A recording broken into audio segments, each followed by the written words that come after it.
Hello everyone, how's it going? This is a really random late night stream for me, so I apologize if you're getting a notification at an odd time. I'd intended to work on a video tonight, but as I mentioned in the stream earlier today, I'd mentioned that I woke up and found that the garage door was open, and a short time ago we learned that stuff was actually stolen from it, so the police have just left. They took reports, and all that. So, yeah, be a bit to see how that's resolved.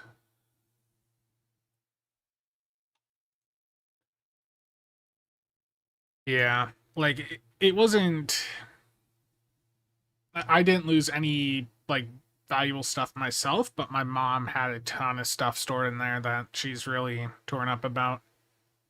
Thankfully, we've gotten some of the bigger items back, but like aside from stuff being taken, it's also just the fact that everything was torn up. So fun times. Okay, is OBS stable? I'm gonna see if I can up the bitrate back on YouTube here.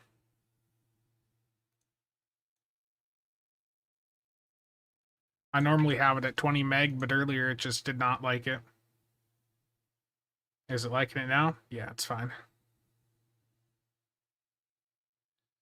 Yeah, Cheops, yeah.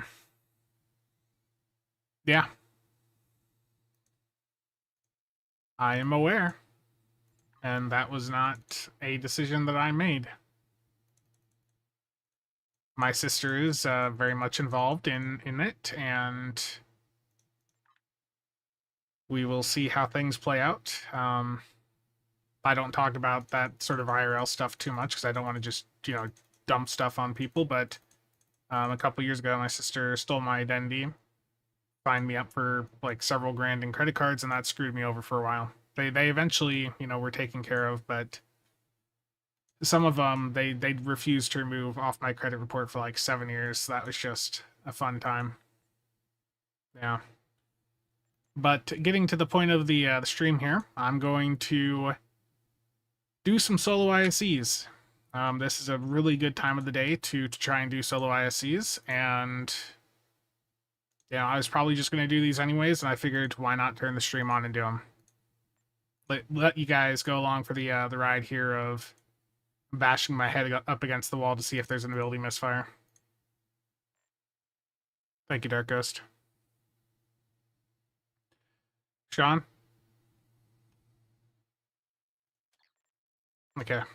Let's go in and see how it goes. It takes a while for these maps to load now.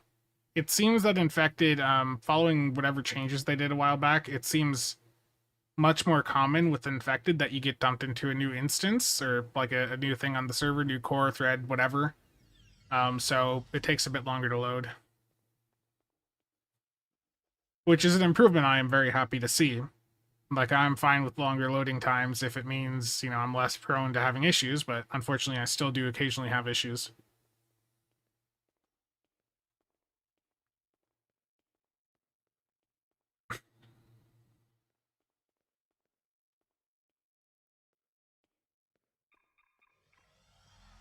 Okay, here we go.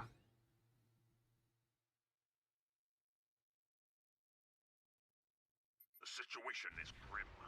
All attempts to hail the starbase have failed. We must... Now that I've got the stream on, I will mess up my ability activations, and Chops will be very happy.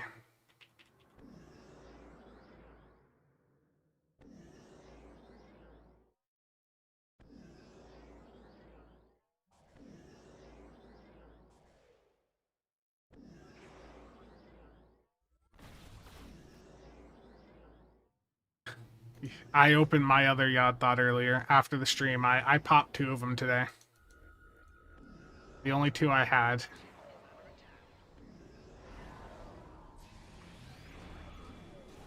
Scanning the nanite transfer. Done. Additional data is available.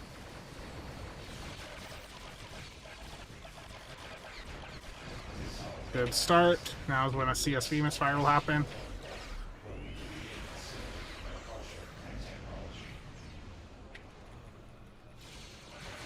Or my weapons will get shut off. That always happens whenever the start's really good.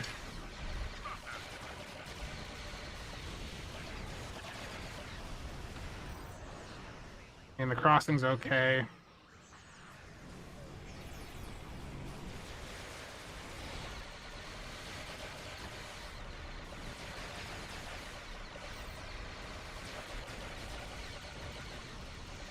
I need this to spike up really well. Did I have a CSV misfire?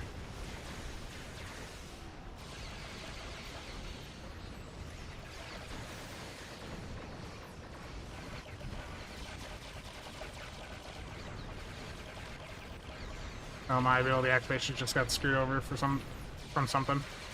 It's a bad run. Yeah. Too messy, and just the buildies didn't feel right. Did something go... Oh. That'll do it.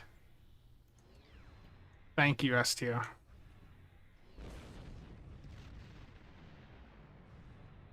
There's a chance there might be a promo DOF pack sale next week, and if that happens, it might be, you know, a bit more supply.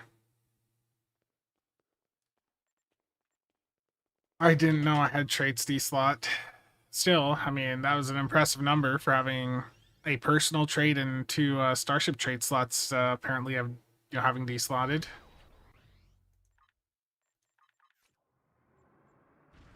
Okay, let's get that dealt with right away. So Boimler did fall off, and I talked about this earlier on the stream. I still do need Boimler right now. And let's see, I've got Complex, Cultural, TG. I'm missing UD and Withering. Okay, that explains the weird CSV stuff. Not having Withering Barrage. It wasn't CSV misfires, it was my CSV extender literally fell off the ship. Okay. Yeah, I did see that. That is weird that they're doing the KDF recruit again. Yeah, because they already did a Klingon recruit back in the like late winter, early spring, right? Like there was one February. Yeah, that was really surprising. Richard, how's it going? Sometimes you just need big numbers in the middle of the night. Yeah.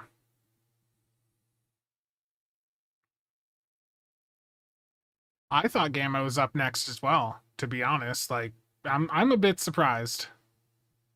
Like I am a bit surprised by all this. Like let's see, event or not event. Klingon recruitment. Yeah, this was run on PC already earlier this year. Was it not run on console? That feels like the wiki's wrong. Sometimes the wiki doesn't have all the dates on here, and it looks like that's probably a case. So yeah, PC had it January 21st through February 11th, so it is very odd to have it running again the same year. What is my favorite ship? Ooh, I am... As a meta chaser, I will fly whatever typically is like the top platform, but for like what is my favorite ship to actually fly, I really love the Delkina. I've always been a fan of the Romulan designs. Yeah, I'd say the Delkina or the Mogai or the Scimitar on the Romulan side are some of my favorite ships in the game. On the Fed side, I love the Sovereigns, the Nimrod, the Section 31 Command Heavy Battlecruiser. That's a neat visual as well. The Vengeance, of course. I mean, there's a lot of ships that I like. It's hard to pin it down to just one. Like, of what I have the most, like, playtime with over the course of the games, probably the Scimitar. But the Dalkina, I think in more recent times, that's been the one I've flown a bit more. I really love the Delkina. I'd love to see a new version of that added in at some point, which is unlikely, but I'd really love that.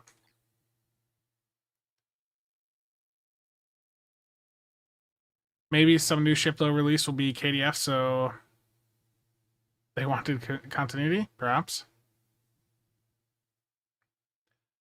Okay, my cooldowns are good. I'm going back in. Attempt number 2, this time with the trait slotted. I used to fly the Enterprise J way back in the day. There's actually videos of it. You know, some of them have political names, and I'm not, you know, I don't really do the, I don't want to get into the politics here. All I'll say is those videos are from prior to any elections that happened in 2016. How about favorite on-screen ship? If we're talking Fed, I really love the Sovereign. That's why I wish we had a better version in the game. Dan, how's it going?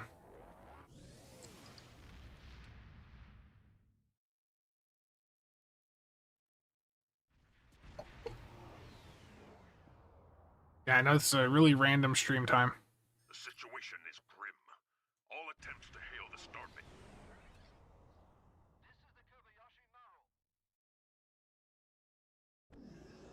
Yeah, I would love to have a better Sovereign in STO. As I spill coffee on the desk. I'm off to a good start today. The Obina console still has not been fixed, so at this time, like, it's a fine ship, but I just... I don't know when or if that console's ever going to be fixed at this rate.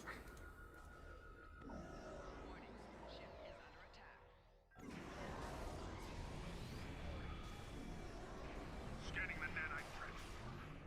Done. Additional data activated.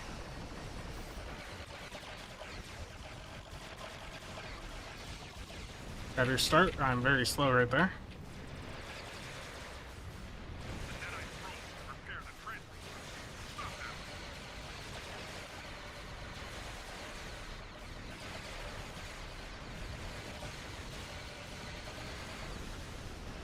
Let me go. I'm over 3 at crossing slow.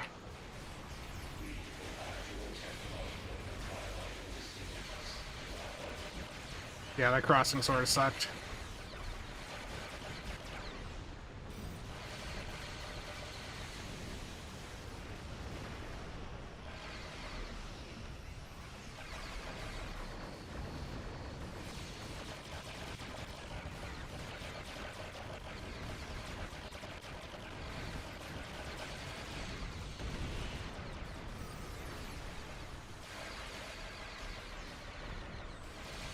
This just really died at the end. There's an assembler up on the right side. Yeah, that just fell apart. Dan, thank you for all the bits. I appreciate it. Oh, I don't have my Twitch notifications up or YouTube. Oh, I gotta move that over. Hold on. Yeah, Dan, thank you for that. Nick. Didn't see that one coming. Stealth triangles? Yeah, it's because I had to move the chat up. So no one is sleeping then? No. You never need sleep.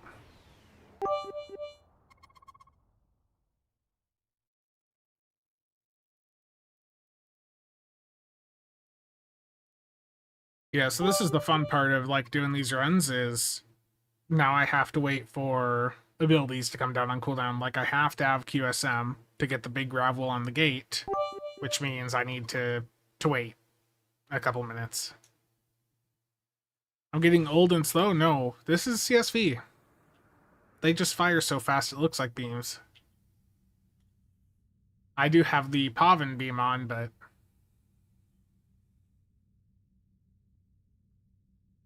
I saw Iowa State beat your Iowa in foosball today. Terrible. I don't follow that stuff at all.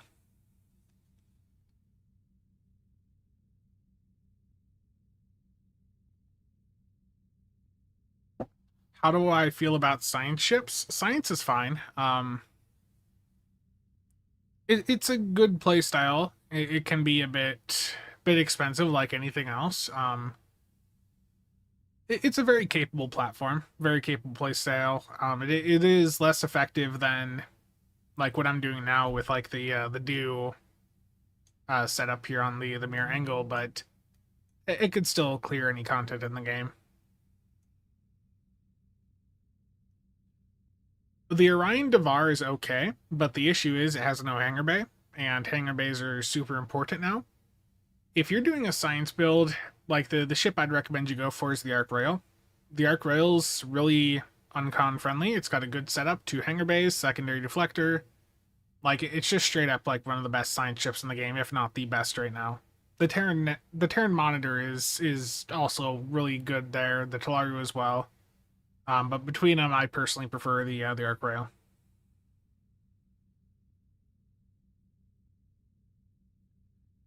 Yeah, Tech. But truthfully, I haven't flown that ship in a while. It's not a bad ship. It's a good starter ship. It just the mechanics on it. Like I wasn't gonna fly that ship every 20 hours to maintain that. I mean, it doesn't take that long to recharge it back up, but it's still I just not super into the mechanic. I didn't feel like most of the buffs were that impactful either. Okay, I can go back in. ISE. Here we go.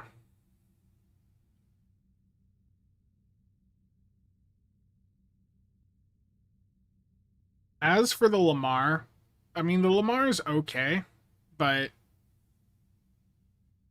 that's like temporal merc worker, isn't it? Like it just isn't. It isn't worth the promo ship price.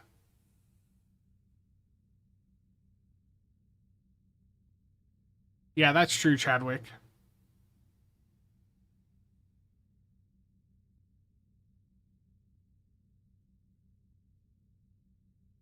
I would say that's just a dream. Get to the choppa.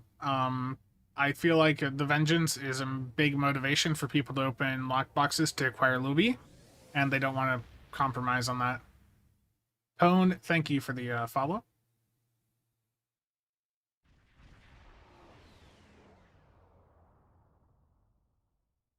The situation is grim.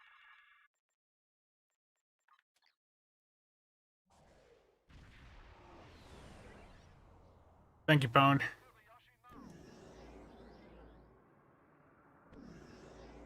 I am glad the content is helping out.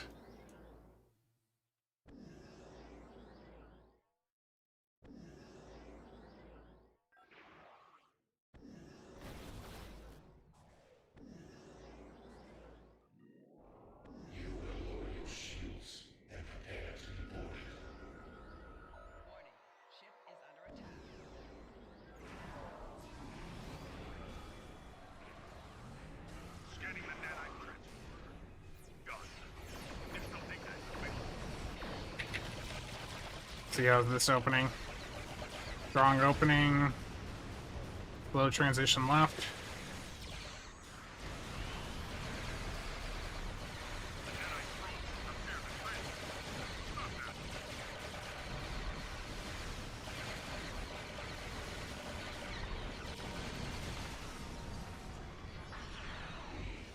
Very strong left. Let's see how right is.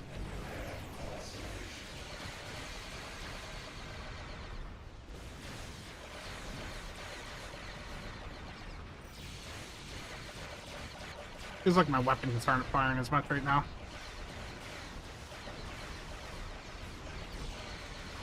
Really odd slowdown on the weapons there.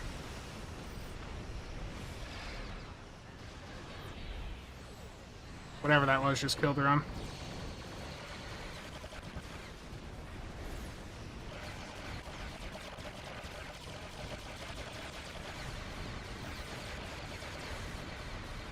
Yep.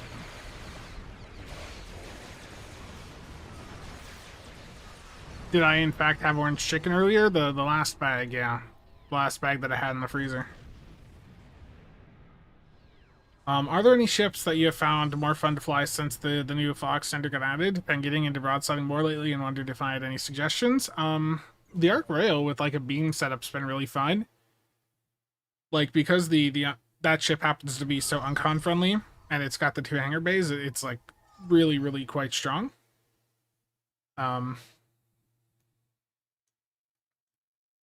In fact, let me just for fun, I'm gonna go do a broadside fall run here. Let's bring out the Arc Rail. I'm not gonna set a record with it, but Just showing how capable beams are right now. Like, the arc rail is just incredibly strong.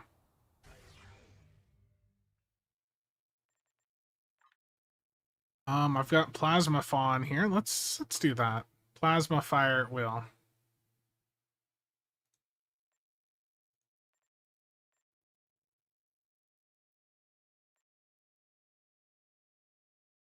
Unfortunately, there's still a wait here because the abilities don't reset upon entering or exiting a map, but that's fine. It just gives time to double check things. So basically, I've dropped SAD for broadside beam support. I don't remember what I dropped for symbiotic ice. That's, you know, just really good to run with any beam setup. Yeah, this looks fine overall. You can do phaser fall too and be really effective, but I like the plasma for the solos just because that dot does a lot of shield pen damage.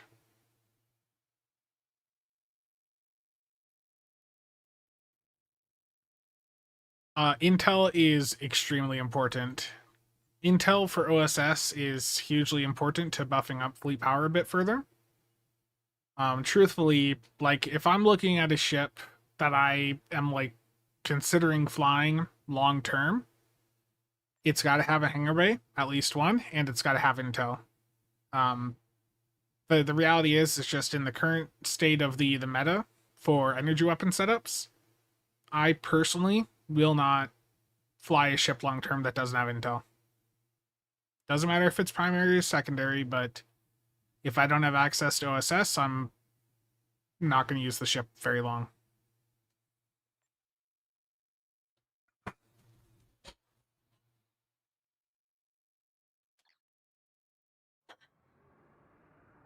Not too much longer. As soon as Intel fleet goes down to 30 seconds, I'm safe to queue.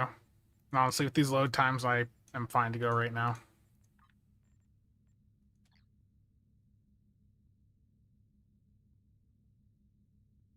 I think the most interesting part of the Fire at Will extender is that it's made broadsiding like super strong. So all of the people that have been like trashing 4-4, like right now, I'd rather have. I mean, it doesn't matter, like if it's 4-4 or 5-3. But I'm just saying, like it's not as big of a deal as it once was. OSS is a massive power buff that will take you over your power cap. So with OSS 3, that's up to plus 50 of your max cap. The situation is grim. Yeah, Corolla made dual beam banks a DPS loss. That's exactly it.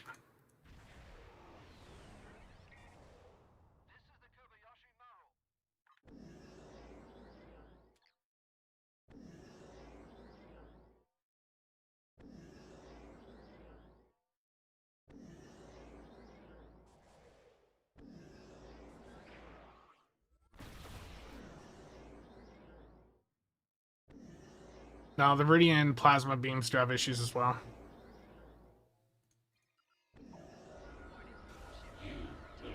I'm sorry.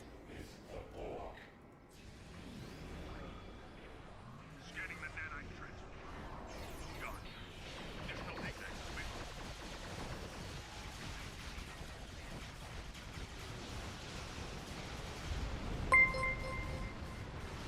The ship's a little bit slower.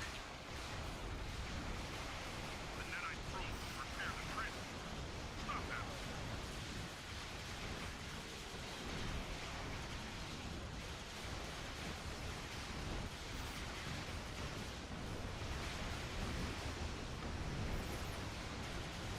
The probe is closing in on the transfer. Destroy it.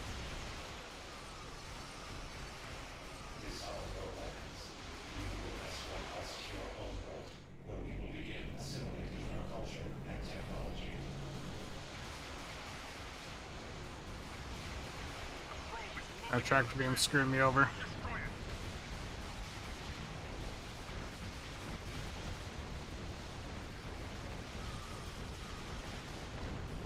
Oh, that transformer didn't go down? Oh, wow. That's unfortunate. Do I ever think they'll add a parser for console? They really should. That would be a very big benefit for them. And Bread, thank you for the follow. Or for the raid there, I'm sorry. I read the wrong thing. Donny Pickle, thank you for the follow. And Bread again, thank you for the raid. Yeah, a parser for console would be really cool. I just don't think it's gonna happen.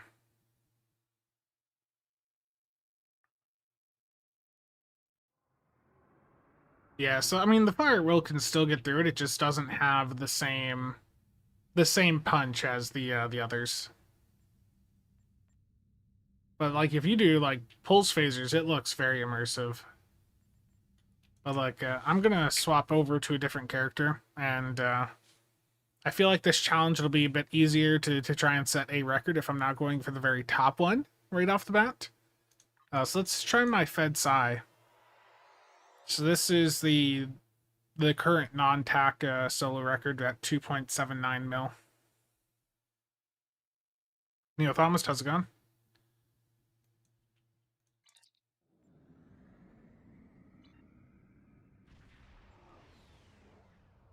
Okay. Looks like all of my abilities are set up correctly, so I can load right in. Traits are all there. Everything looks good. The game did not screw me over this time.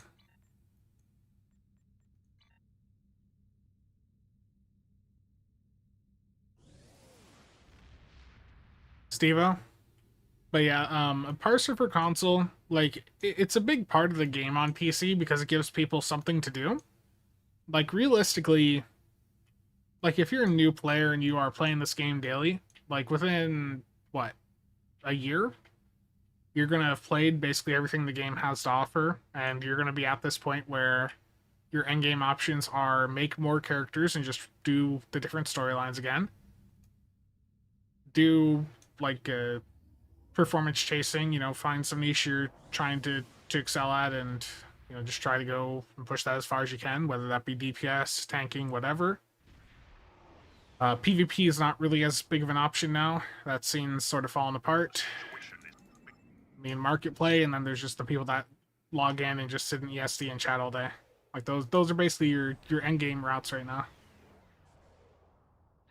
Yeah, this is a really random late stream.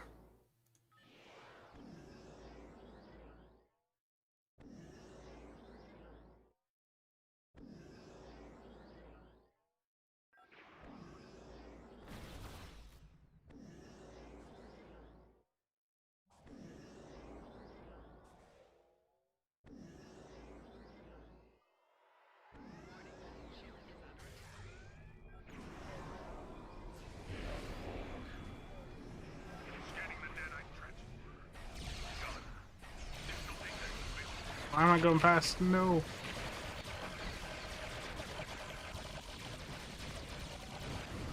Oh, that was a garbage opening. Why am I flying past?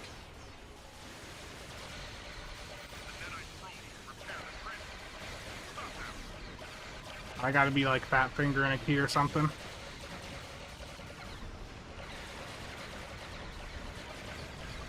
This is a bad run.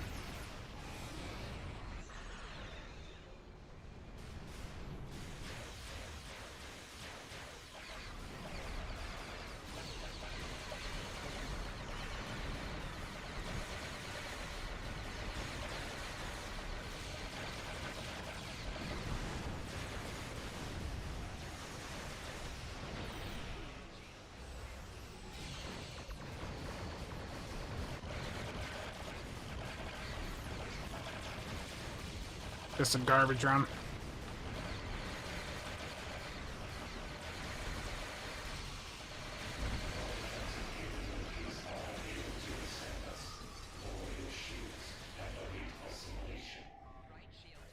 I don't really. I mean, I've mentioned the console parsing assistant thing before. But there's just so many variables to runs. Like it's not at all an accurate number. It's entirely an estimate. Like, I guess it's a good rough estimate for people, but it is in no way comparable to what you can do on PC with like a full in-depth parser.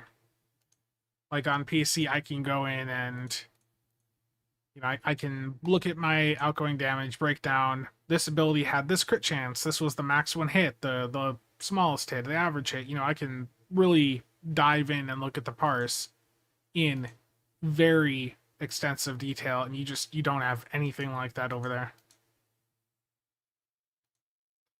I would love for them to have something. They've got one that they were working on internally, but it just never got polished up. It's all based in the chat window, and they never put it over on console as far as I'm aware. But like, it was very, very basic. The numbers were set up a bit differently from what I recall from what we're traditionally seeing with the parsers that players use.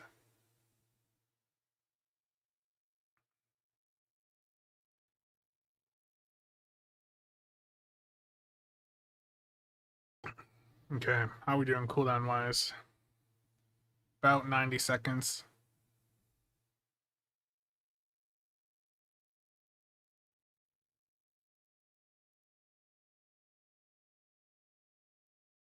But yeah, this is the setup I'm playing around with right now. I don't have Valdor on because when you're at like the 2 to 2.5 mil range, you can start to explore with dropping Valdor for another damage dealing console, because you'll do enough damage that you can just brute force your way through it.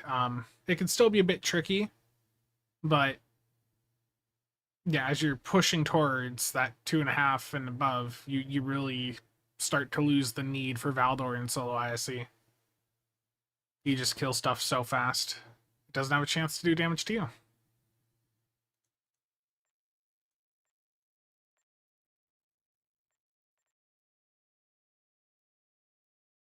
Are radiolytic phasers the best? Not really, in my opinion. They're good. Okay, if you like the radiolytic phasers, if that's the visual you like, then go for it.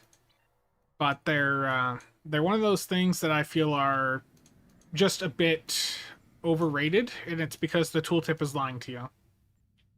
Radiolytics do increase damage when the target is below 25% hold capacity, but when you look at the tooltips, it's showing you that damage all the time.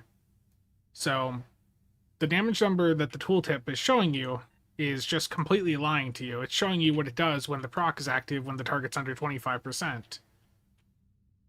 When that is not active, the damage is going to be the exact same as basically every other phaser variant.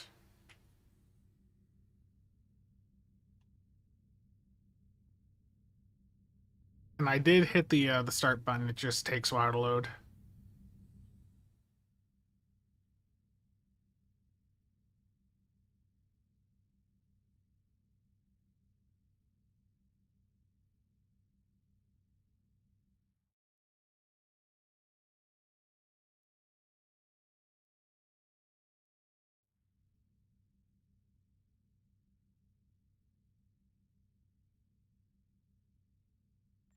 I need any now still.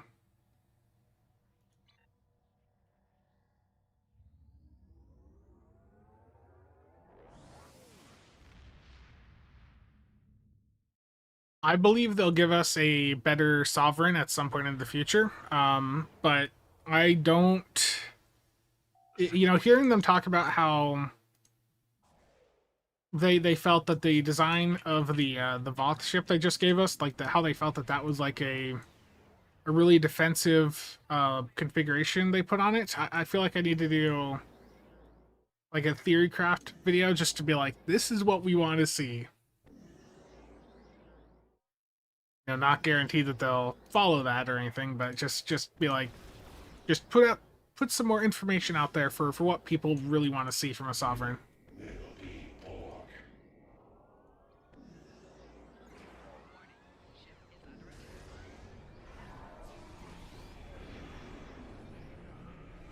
Scanning the nanite transformer. Done.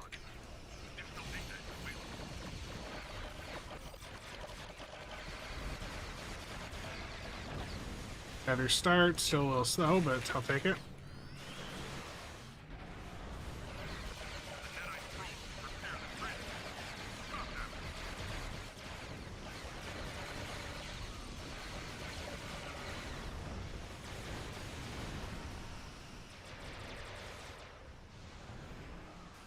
There's slow down there, that's fine.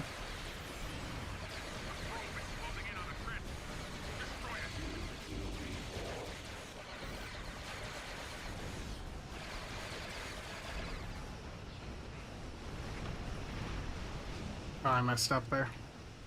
It's fine, hopefully that still gets some.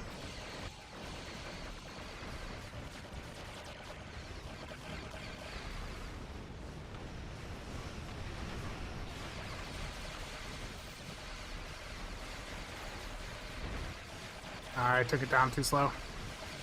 If you're too slow taking the gateway down, these spheres that come in will give the cube a hazard emitters, and then that's it.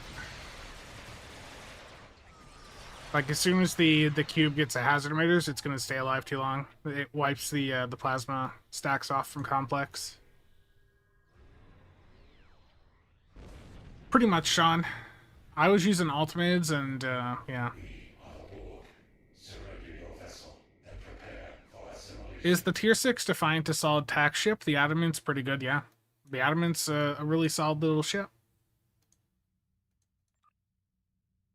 Every ship in STO, every tier 6 ship can be built out to get you through the content that the game has. It's more a matter of, is the layout of that ship going to make it harder or easier for you to extract the performance from the ship? Verse, doing all the solo ISEs. Chasing records. Can I show us an all-torp build run with 2 maelstroms? No. I am still running ultimate plasmas, and that is a really annoying sound. Yeah, I'm running ultimate plasma dual cannons, crit D damage, damage times 4.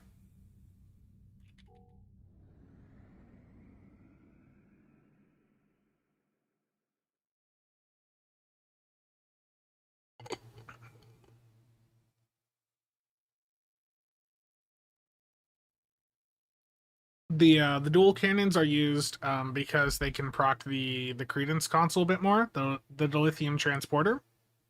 It's a very small thing, but I mean, if you have dual heavies, those are still perfectly fine. The difference is like fraction of a percent type thing. Yeah, the Viridians, in theory should be really good, but in practice, they just have this really long travel time, just likely due to the animation.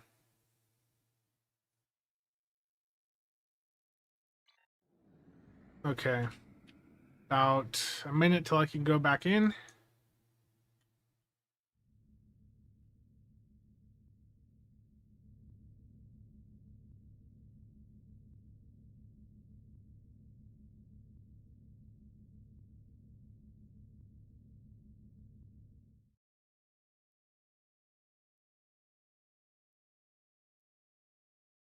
Sorry, just checking something quick.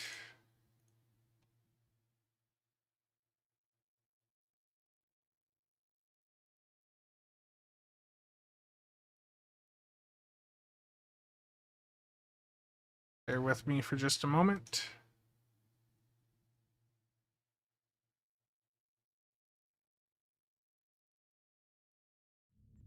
Okay, cooldown should be good. Here we go again.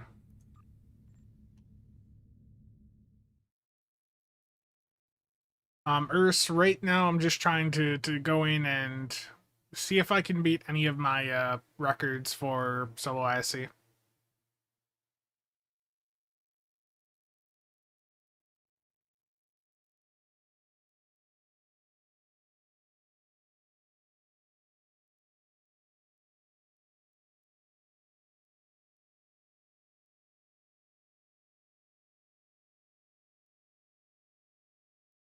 Man, I'm looking at Woot right now because Woot just reset and have their new deals up for the day.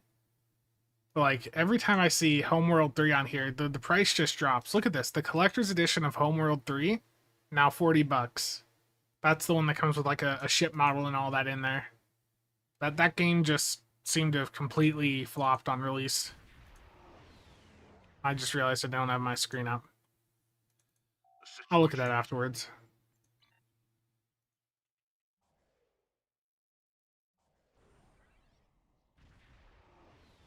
Can you stack consoles for targeted stats? Yeah, I mean, you should be able to. Like, if you get one that's plus 30 EPG, you can stack it with another plus 30 EPG. Like, that, they all stack like that. This is how it works.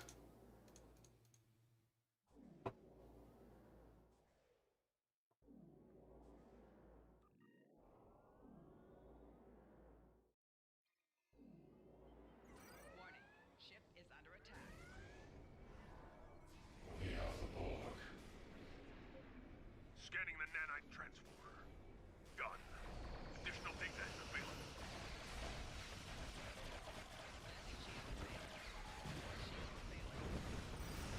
available. Oh, that was... I was gonna say that was fine, but then I went and it was just trash. The nanite probes can repair the transformers. Stop them.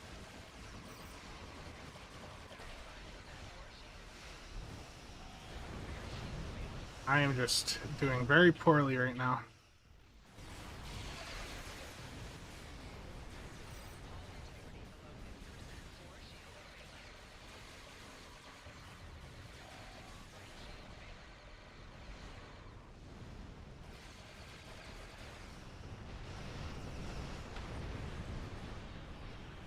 If I can get all the abilities off, there we go.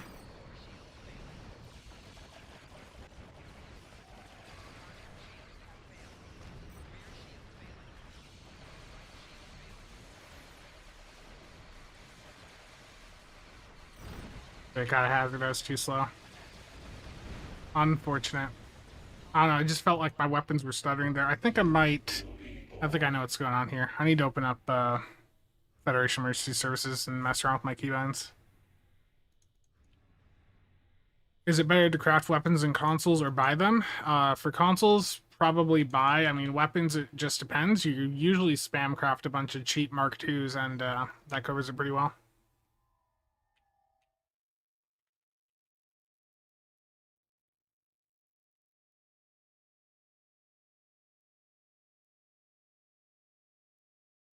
Oh no, I don't have my keybind tool installed right now.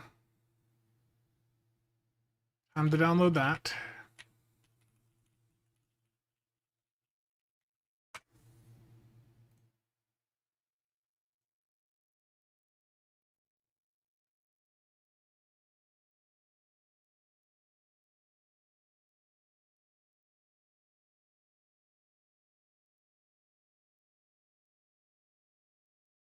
But yeah, I mean, especially like ISE mags, they're just so cheap nowadays.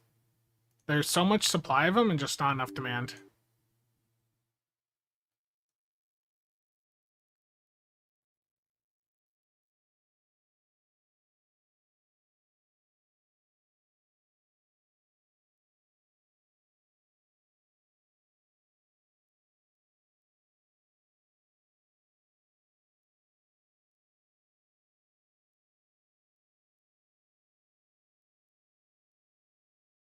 Yeah.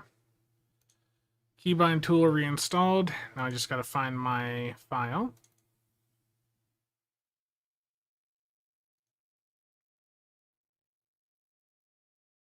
Is this the right stuff here? Target board cube.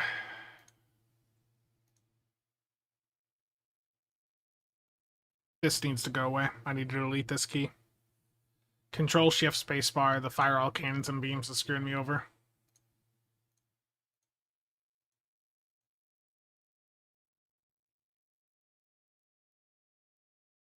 Okay. I'm gonna have to add a key, aren't I, there?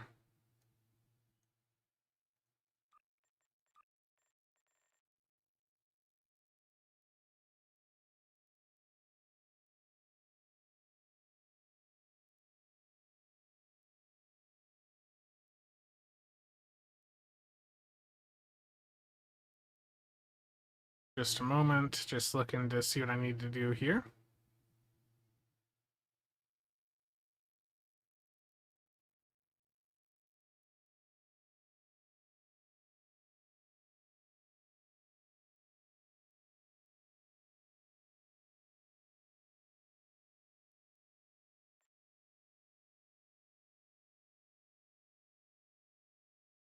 Okay, that looks like it fixed that keybind.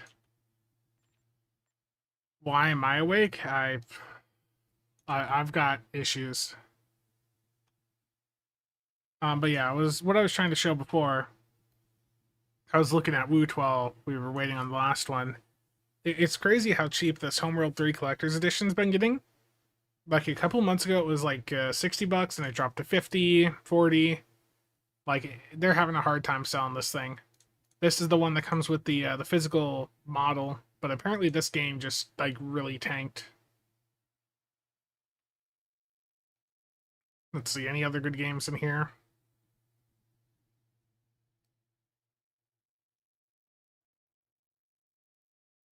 We got a ton of games on sale, but I don't really have much interest in most of these, personally.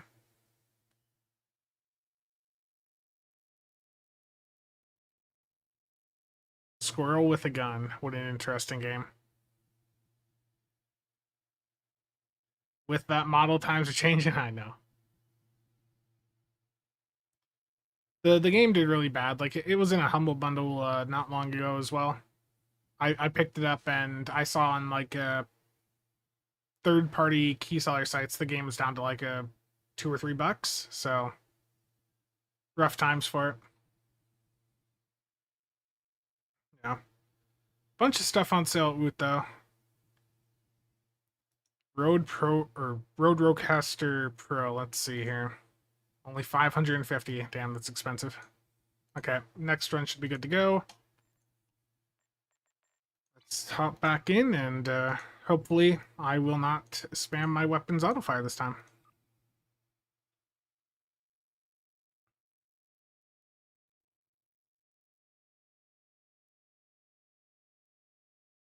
I know this is a bit of a different stream as well, so I apologize if the constant ISEs bore anyone.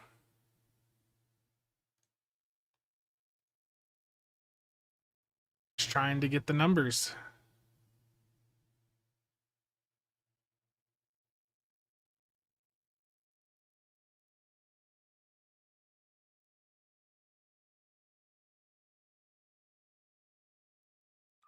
Now we get to wait for this to load. There it goes.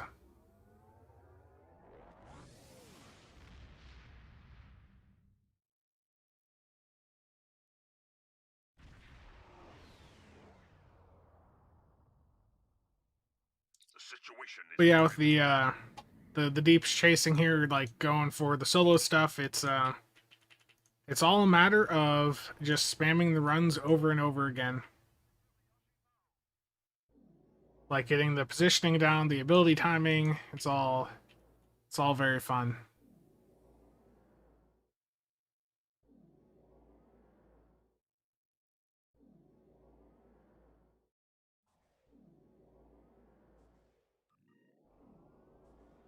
Your defensive capabilities are unable to withstand us. Lower your shields and await assimilation. scanning the nanite transformer. Gun. Additional data is available.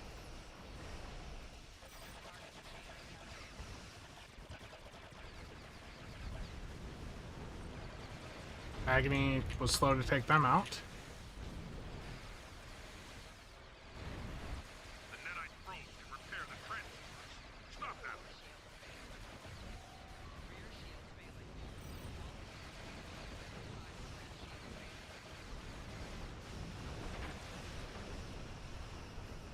Yeah, it's like each run just is getting worse.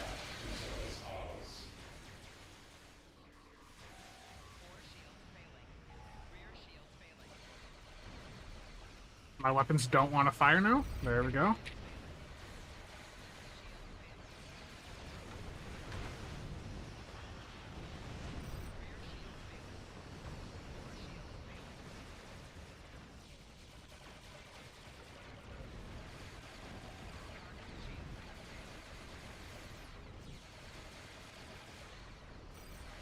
I'm too slow on the gate again.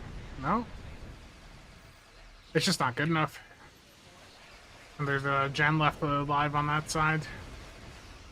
Is the stealth fighter set a good set for attack officer? I don't even recall what that does. Let me look at the wiki.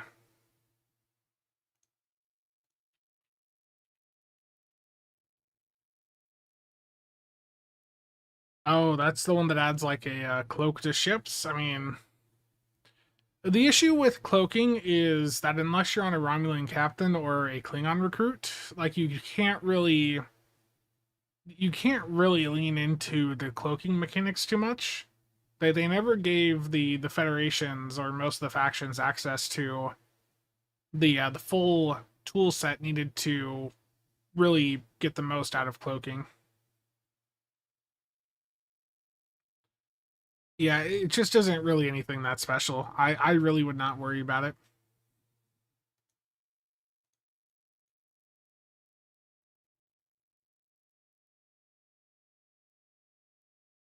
Steven, thanks for stopping by. Have a good night.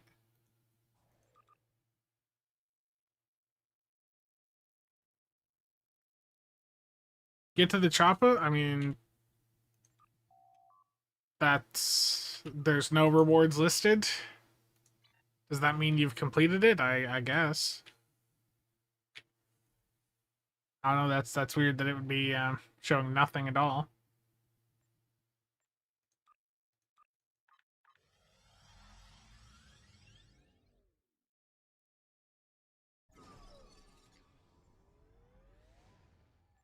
You see, this is what I was complaining about on the Discord the other day.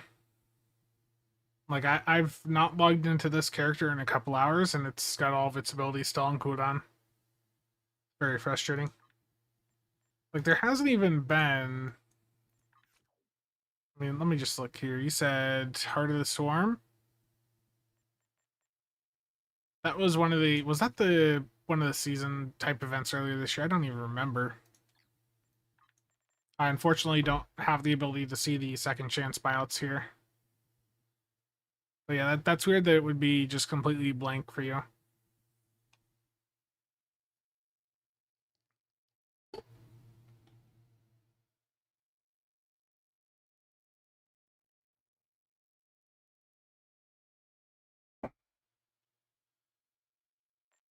Okay.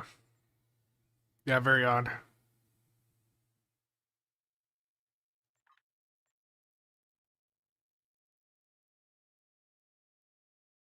Even my consoles are on cooldown. That's terrible.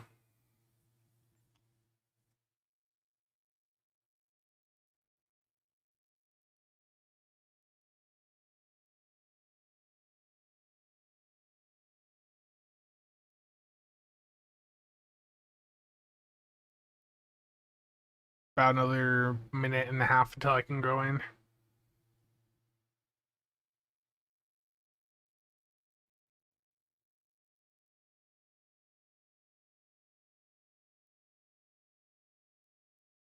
Let's see, or what? Let's see here. What's going on the Stowe subreddit right now? What's the most underperforming or underwhelming console you've managed to make work just because you like the visual? That's a good question. The Torp console off the T5 Akira, the one that shoots the torps everywhere. That's really fun. Doesn't perform very well, but it's fun. Oof.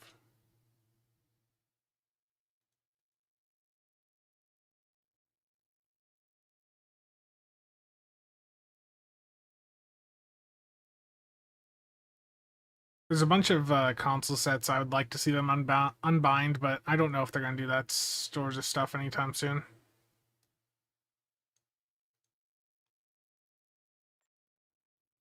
Okay, that's close enough, and Infected is taking a while to load, so I'm gonna hit the start button here.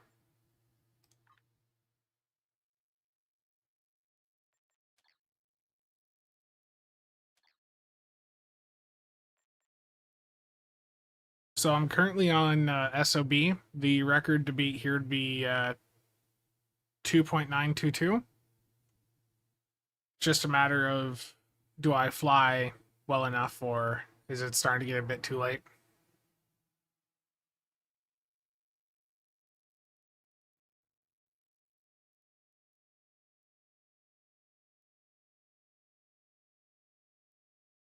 That is if the map loads.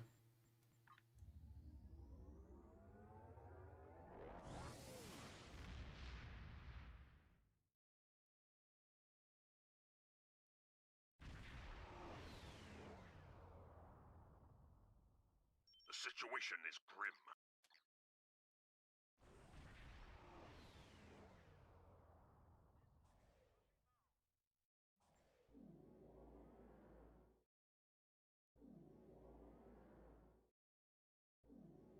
Here we go again.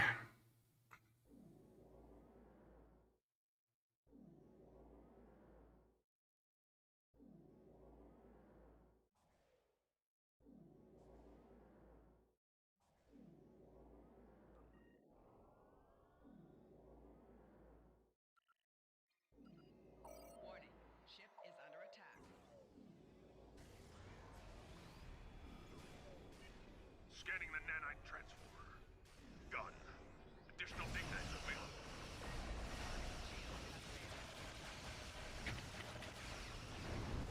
Better start than the last couple. Agony pick took a bit longer. The nanite probes can repair the transformer. Stop them. Capabilities are unable to withstand us. Lower your shields and await assimilation. You go.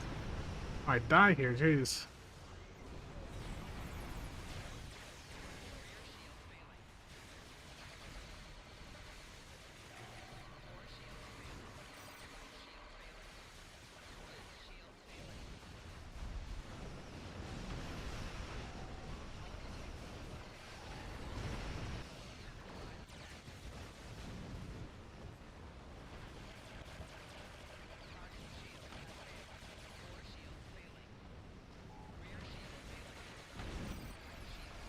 This might be good. Is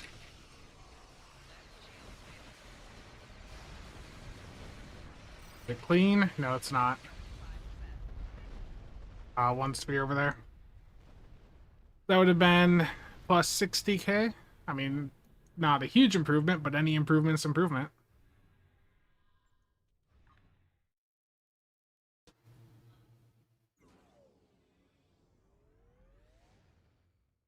And now we wait. So how's everyone doing?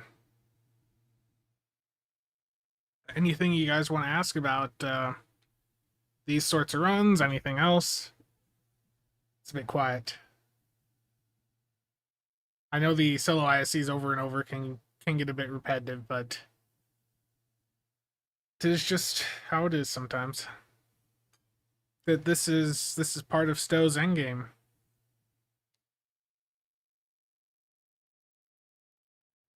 I'd rather sit here and do this for like 2 hours than play a Days of Doom. Dropped into a Days of Doom Elite Joy. Good timing. No lag though. This is generally a really good time of the day to try and do like record setting stuff because the servers there's generally less people online. We've had a lot of success doing runs around this time frame.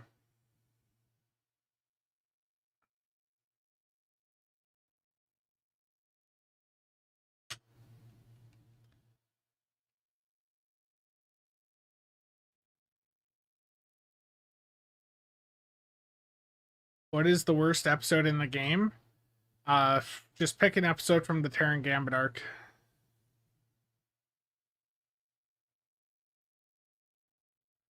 I felt that the Terran Gambit arc was just a miserable experience, but that was because I was trying to play it on Elite, because I hate myself.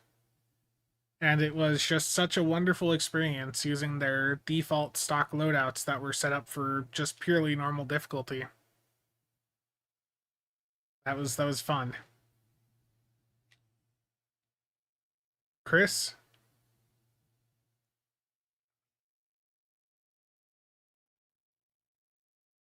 I don't know. I'm not super big into the story side of the game. I used to be like in the early days of like the Delta Rising expansion, like the lead up to the all the stuff with the Iconian War. Like that was a really big time for the game and like the story. I haven't I don't know, I just haven't felt as connected to the story, like as interested after the Iconian arc. I may just need to go ahead and just give it another chance at some point, but I just really struggled to like find that hook that really just drew me in. How about the best? Um, that's got to be which one is it where you're going into the Iconian ship with like Quark? Which episode is that? Is that Gamma? Quark's Lucky Seven. Yeah, that's probably one of the best in the game. Yeah. Quark's Lucky Seven's just an easy one to favorite. Like that's just a very, very good episode in the game.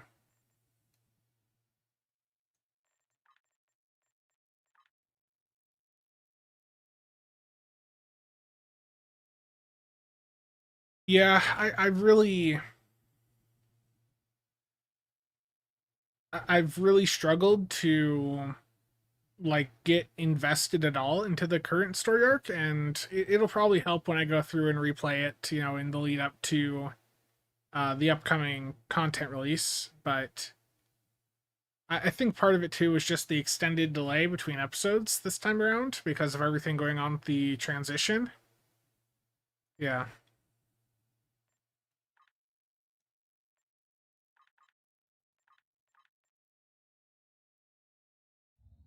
Empress Sela from Raw Mystery.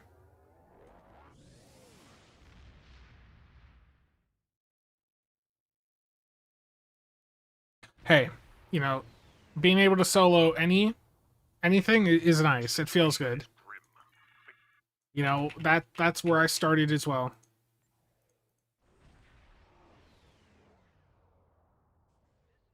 Yeah. And we're not going to see, content released at that frequency ever again, which is really difficult. It makes it very hard for a lot of very casual parts of the player base to maintain interest in the game when there's such a lengthy delay between the releases. Warning. Ship is under attack.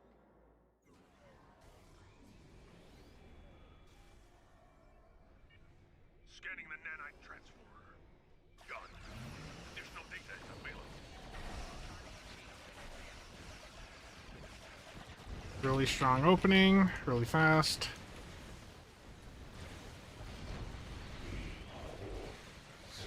The nanite probe to repair the transformer. Stop them.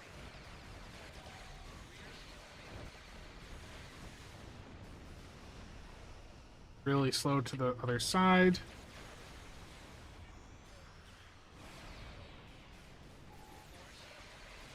That left side was so great, but that transition to this side just really was so slow.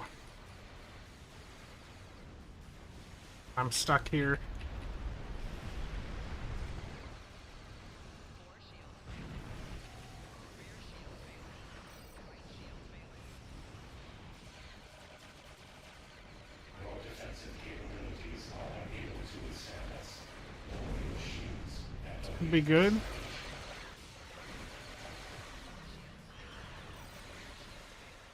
Fast pickup. There we go. There's a record. 3046. Sensors confirm that the transwarp conduit has been destroyed.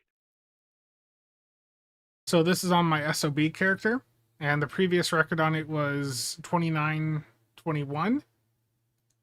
And with this run, that should be an upload.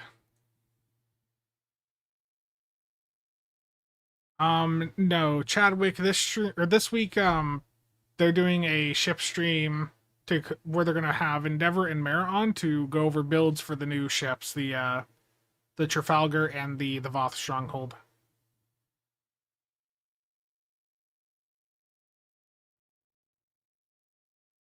Yeah, Gamma was fine. Love to see a major arc dealing with the Lost Era like Captain Harriman. The content creator series, yeah. Lost, thank you for the follow. I can't English right now. Yeah, there's a record. Let's take a look at the numbers from that. Resonance Shock did its thing, 268k. Dilithium from the Credence console, that the third activation at the end there helped, 210k. The Hexacannons did good. Full broadside, the console off the Corolla, 194k. Shield frequency overload, this is the console off of the Breen Yacht Dot, that did 171k. Complex for Plasma did 171. Borg Cube, this is going to be the Agony Redistributor, that did 141k. I mean, all around, it was a good run. Things lined up. There was a really slow transition from left to right that could have been improved, but I mean, that's still a pretty solid run.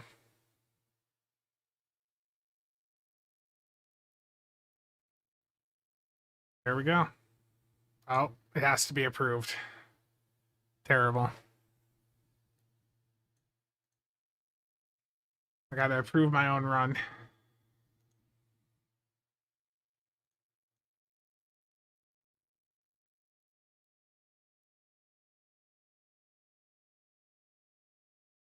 A bunch of people need to be approved. Jeez.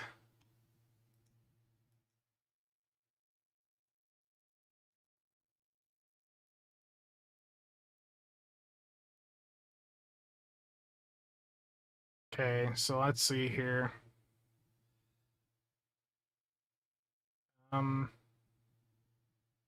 Bug hunt, yeah, that's gonna be fine. Vein. Yeah, there's just a few parses to be approved here.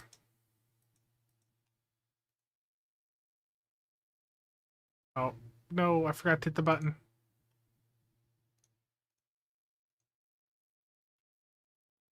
Chad, thanks for stopping by.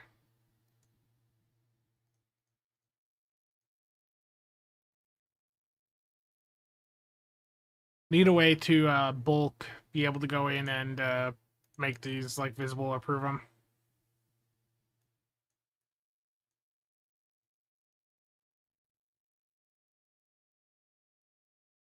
I can't even see like who's got Hellbore on as part of the issue here. Like, we just have to approve them, and then if they have Hellbore, they'll just get nuked later on. Mara, are you by chance lurking?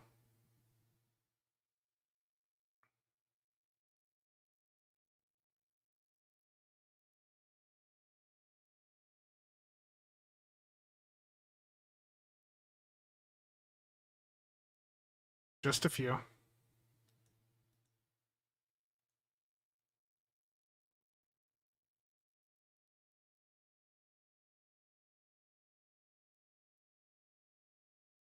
Yeah, I'd love to see a good KDF ship bundle. That'd be nice. Unfortunately, I think most things are still going to have a Fed ship in them. Like, even if we get like a KDF ship, I feel like it would be in a bundle like the legendary battlecruisers was. Like, I feel like they'll make sure to bundle a highly desired Fed ship in there to make sure that the other ships sell, or to make sure it sells.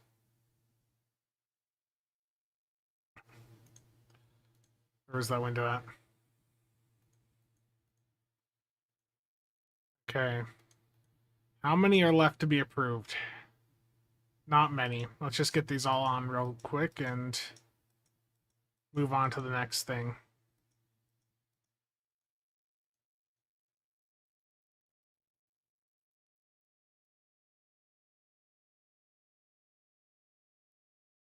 But yeah, the D7 Muds bundle is really good. I ended up grabbing it myself because the D7 and Ruin of Our Enemies, like, that's just such a good thing to have account wide.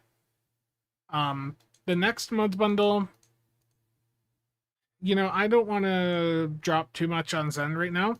I'll probably grab a like one of the big packs off of Epic before the sale ends.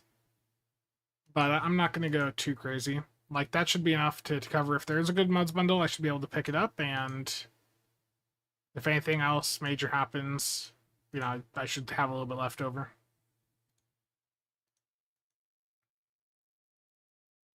There we go. All done. Everything's approved. Now I can look at the tables and let's see here.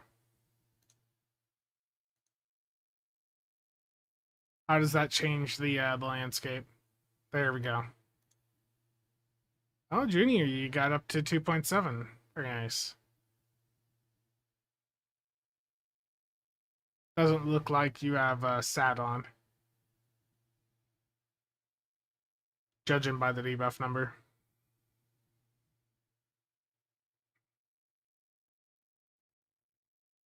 Okay, that's one record done.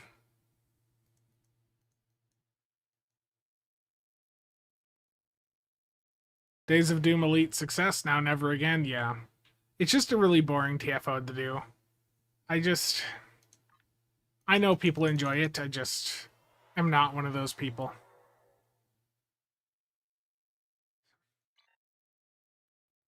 I really don't enjoy most of the TFOs in the game, which I know is a bit awkward, but they're just not for me. I like the TFOs where I can blitz through them at my own pace based on my my performance. Correction, no one enjoys Days of Doom, yeah.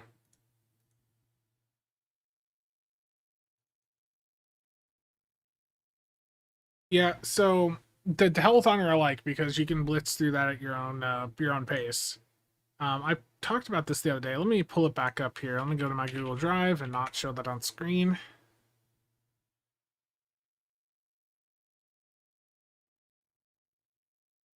And ship releases. Okay. So, like when it comes to Muds bundles, we've had one, you know, every October for the past 2 years. So us getting another Muds bundle in the next month or so lines up with what we've historically seen. Now, as for what ships we may see in there, you know, I talked about this in a news video the other day, but you know, the crossfield refit, the mirror warship, like it's just a matter of time until we see those eventually, you know, hit a bundle. Um, between the two, I mean, I'd be happy to have either of those as account wide unlocks. They're both incredible ships. The crossfield refit, I know a lot of people would be very happy to see. Like if we get any of those in a Muds bundle, people are going to be happy.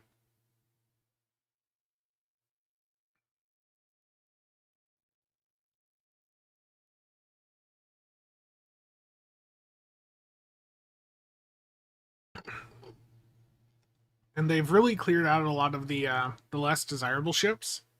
You know, sure, a lot of these older ones are still less desirable, but they've cleared a lot of them out.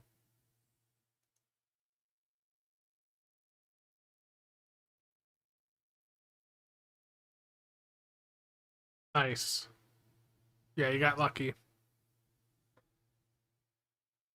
That's good when that happens.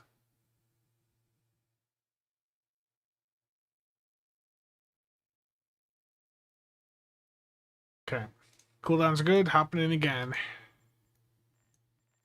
What? So I set a record on my my secondary attack character. Now the question is, can I set a new non-tack record? And also, for those of you curious about the performance difference between tack and non-tack, you know, I'm on a Fed Psi right now, and I mean that's not that much of a difference. You know, that's under 5%, or you know, it's between like 5 and 10%. It's not as enormous as a lot of people think.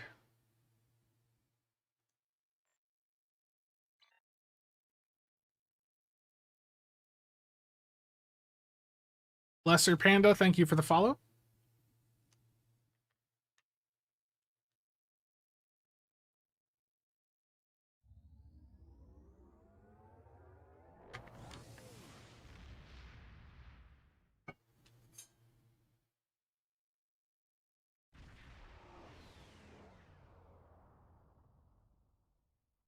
situation is grim. Here we go.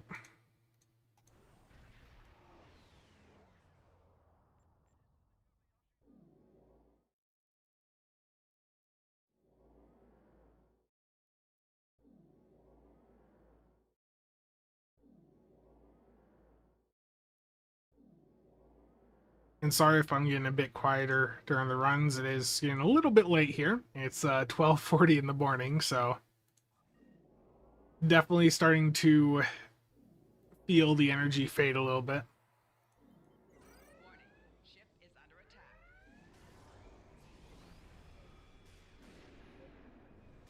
Scanning the nanite trench. Is futile. Done. Additional data is available.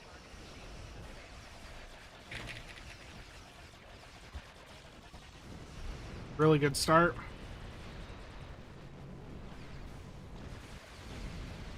The nanite probes can repair the transporters.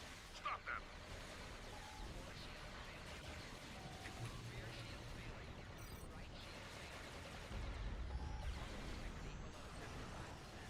Shield failing. Really strong leaving on the really strong left side. Messed up positioning on the right a little bit. Weapons fire. Rear shield failing. Sometimes it's like the weapons just stop firing.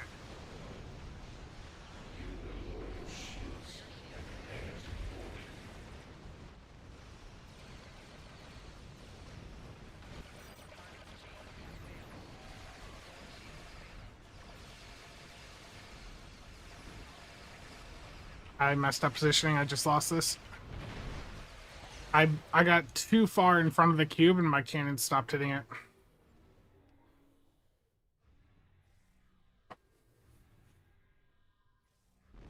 Jay, I don't think that'll happen. I'd love for, something like that, but I feel like we're probably going to see like one really good ship, one mediocre ship, and then like one bad ship. Or one really, really strong ship, and then two weak ships because they know that they could get away with it. Like that's what I think will happen. Like let's say the Mirror Warship.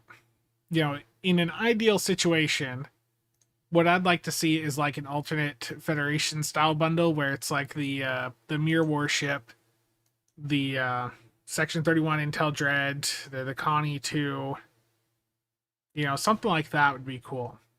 But I feel like they know some of these ships are really desirable, and I feel like they probably don't want to dump them all in the same bundle. Mirror Math Cube, that's a terrible idea. Leave the echelon out for a very long time, please.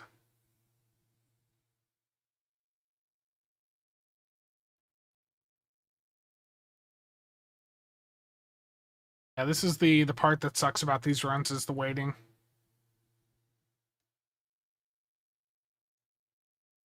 All the waiting.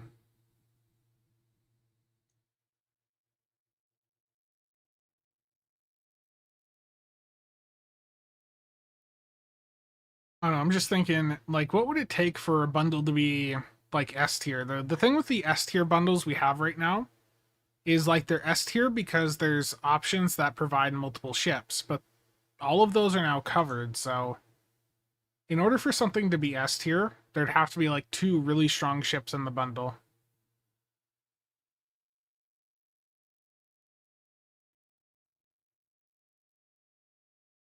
Yeah.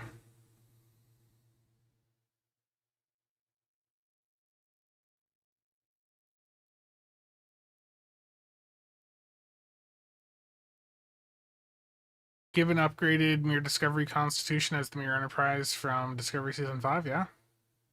I mean, there's definitely going to be like a Strange New Worlds Connie at some point, like a new one. That's just, that's money right there. That'll be a very good selling ship when that happens.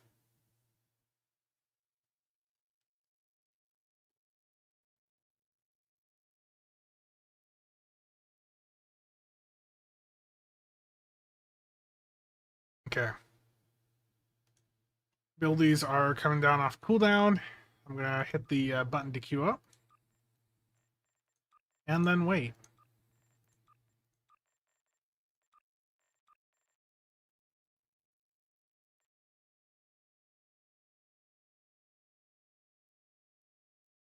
I can change the text here now. So what was that number again?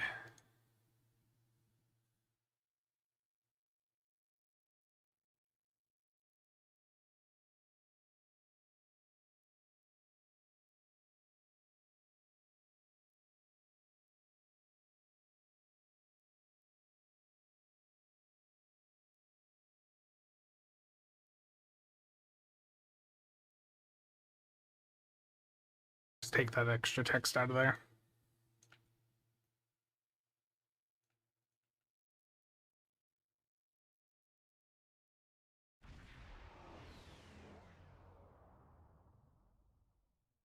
World Razor and Mirror Warship? Oh, that'd be amazing. I just don't think they'd put those two ships, like, together. I feel like it'd be... Like, I'd love that. That'd be an S-tier bundle, like, instantly, but... Like, that'd be another, you know, like, alternate Federation. Do those two and then the Connie too. That'd be great.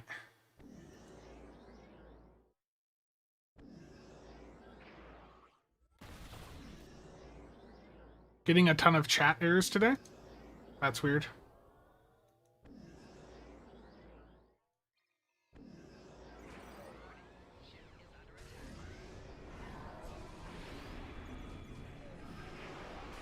Evasive misfire?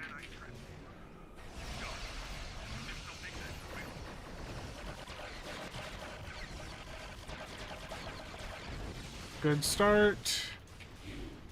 Is something alive? Oh, that just screwed it.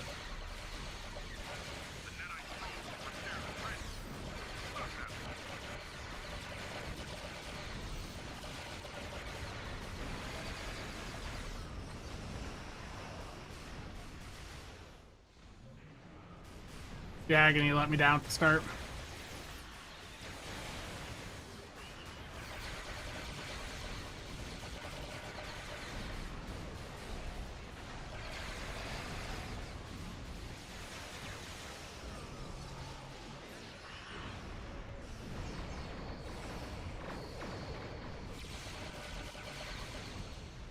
Yeah, this is a botched run. That start just got screwed over hard.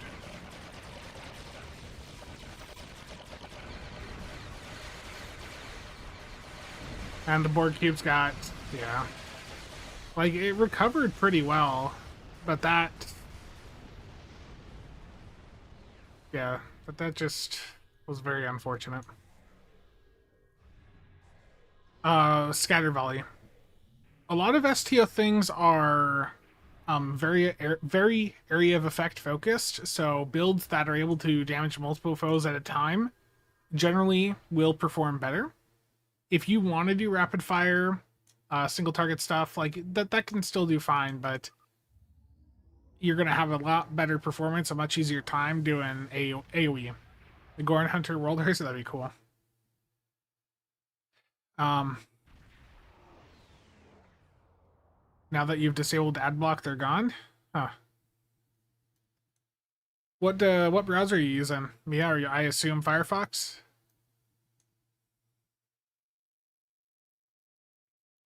Did I drop Agony? I should have. I mean, the Agony redistributor is still on. They could do a bundle of the Confederation Starfleet we saw in Picard season 2. Mia, like if you want to do ad blocks and not have issues, honestly, Firefox is really the way to go.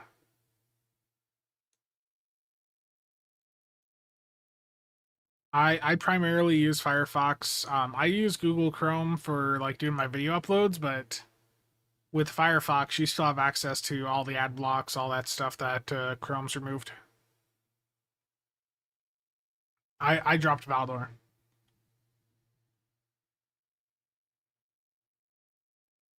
Yeah, Firefox just works better.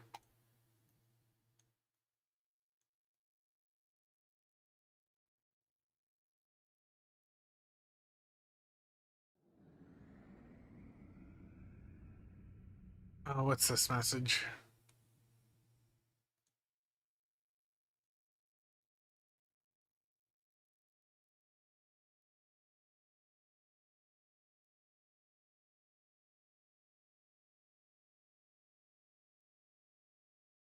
Yeah, here's the current consoles, Nick.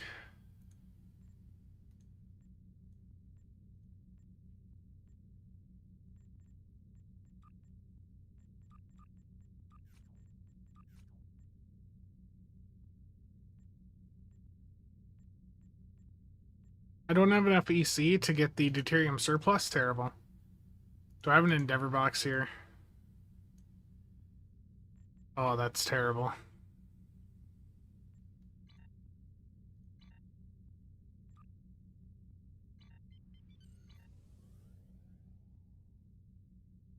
Faces in the Stone, how's it going? You're catching me on a stream where I am just spamming solo ISEs, trying to set some new records. Got one so far tonight. Just some really casual stuff. Just taking my mind off other things. Easy Shade, thank you for the raid. Really appreciate it. Hope you had a good stream.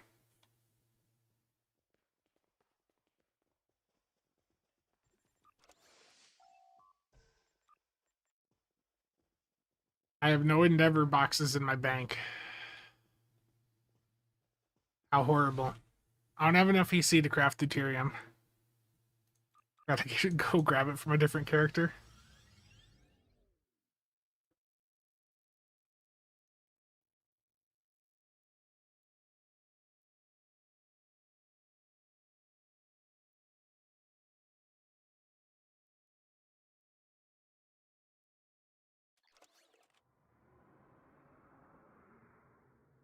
Doing good. Got one character up. So SOB here. What was SOB at before? SOB was like 2922 and got it up to 3047. So it took a few attempts. Definitely a bit rusty, but got one.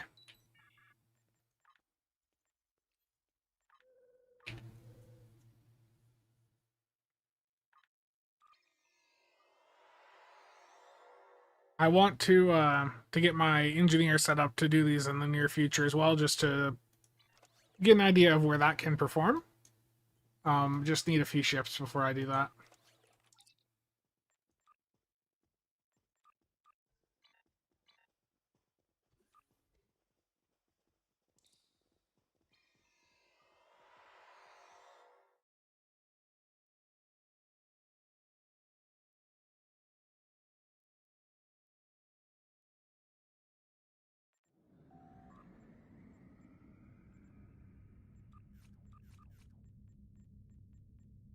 And off to craft deuteriums. Here we go.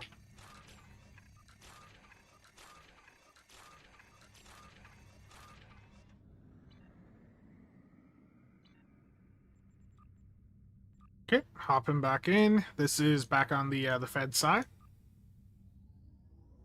Going for the top non-tack record.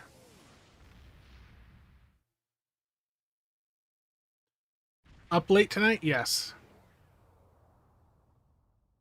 The situation is Taking my mind off of other things. Talked about this at the start of the stream, but I'd mentioned on the stream I did earlier yesterday that woke up and found that the garage door had been left open after my sister was, supposed to be going and cleaning it out, and someone had actually went in and stolen some items. So we had the police here a little bit ago, and Defensive capabilities are unable we know all the parties involved. We got some stuff back already. It's just a frustrating situation. Ship is under attack. scanning the nanite transporter. Gun. There's nothing that's available.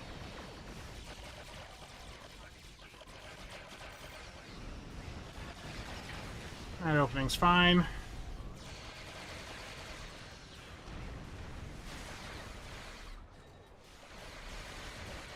nanite probe will repair the transporter. Stop that.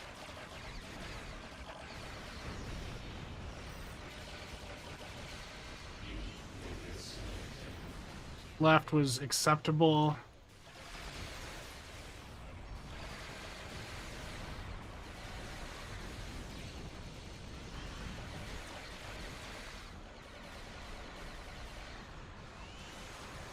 Oh, this tractor beam screwed me.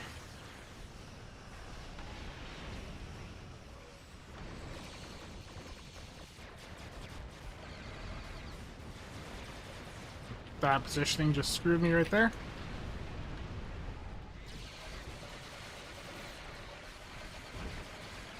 Too slow. The issue with the Credence console is it puts you out of being able to hit other abilities for 2 seconds. It's due to the animation it has, and it's just like it's such a good console, but the animation having a 2-second charge up time or activation time where you can't do anything else just sucks. Like my weapons will occasionally stop firing because of that. For our level 14 character, yeah, I assume that's, you know, you've got endeavors up a bit and you've already equipped it with some bridge officers, yeah. What is my favorite series? I feel like DS9 is really strong for showing us, you know, the Federation when things aren't going their way and where they're needing to actually innovate, where there's actually a big challenge. Voyager's also really good. You know, we got some Iowa representation in there, of course, so they both contributed so much. Oh, did my stream just drop out? Did you guys lose me for a minute? Did anything I just say go through about favorite series and the crit chance? Okay. But yeah, DS9 and Voyager, both really good. All of it came through good. DS9. Yeah, DS9. Just, you know, seeing the Federation struggle. Seeing them forced to innovate, that was cool. What is the first series I remember? I don't recall if it's TNG or Enterprise, to be honest. Would I believe you if did you do 3.2 solo, Nick?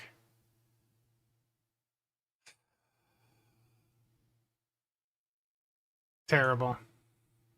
Ban off the table.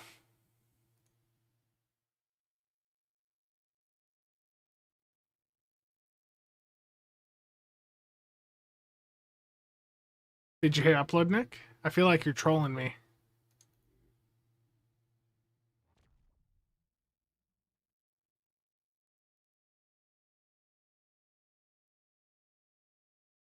Yeah, it's either Enterprise or TNG, and it's one of them I saw on like the Sci-Fi Channel or something back in the day. OSS shut down on left. That's how it goes. At 3.5.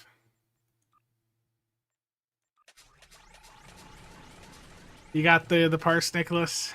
Make me sad. Upload it, so I gotta approve it.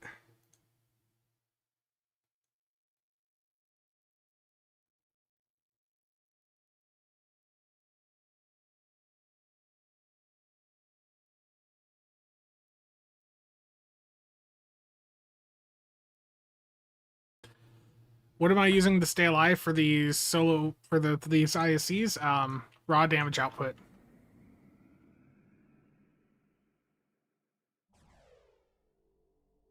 Traditionally it'd be like Valdor. You know, Valdor for shield heals, chaining DPRM, adaptive emergency systems, the particle conversion matrix off of the Guardian. Those tend to offer a lot of survivability, but when you're doing the solo runs and you're pushing like above 2 to 2.5, you can start to explore dropping Valdor because you're doing enough damage that they just can't get enough damage on you. Nick, did you actually do that?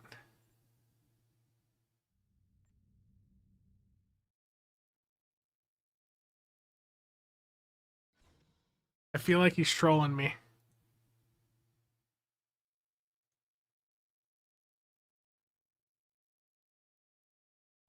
Yeah, you got me over here like son of a bitch.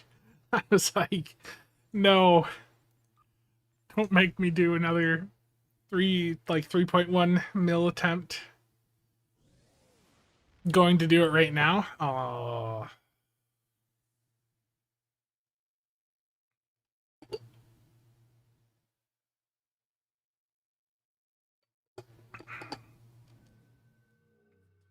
I mean, someone will. Like, it's just a matter of time until someone beats me, but you just the thing with like DPS records is you should never get complacent. You know, always like if it's something you want to compete in, you know, just always always practice. There's always ways to find improvements. He's not lying. I watched it. Oh no.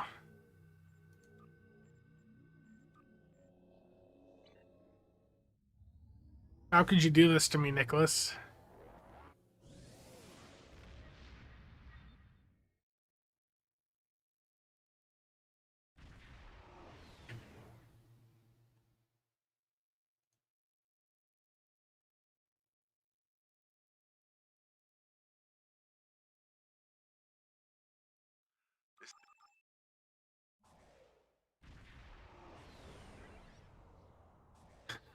Yeah, it'll chase you.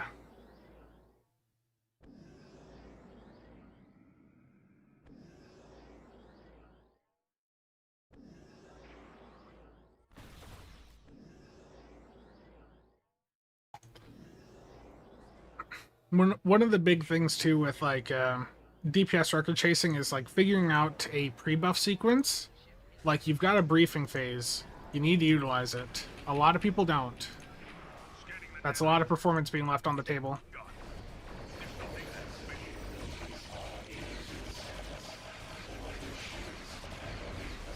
Oh, I moved way too fast. I screwed that. Yeah, I messed that up.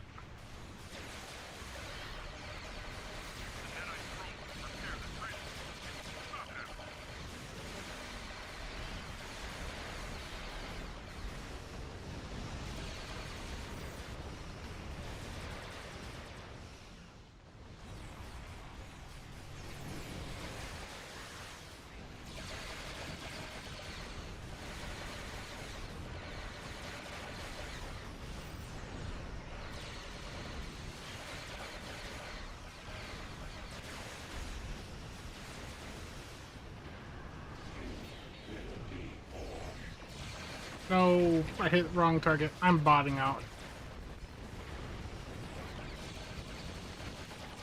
This is such a bad run. I hit the shield drain on the damn gateway, which doesn't have shield. And I've got a mess on left. I just messed that one up. Kyle, I'm not going to delete it. Don't worry. Good night. Thanks for stopping by.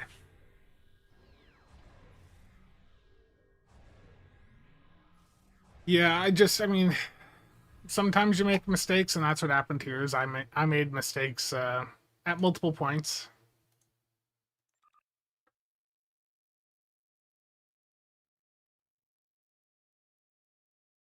Yeah, it'll chase you even in cloak. It's really interesting.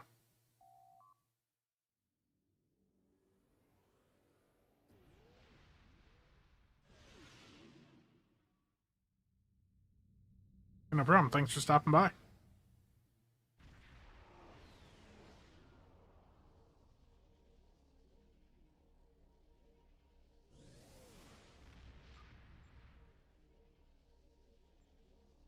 Gonna need more batteries here soon.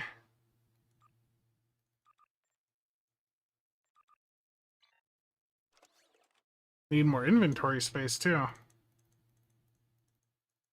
Just gonna pop all these mark boxes as fleet marks. Just call it the day.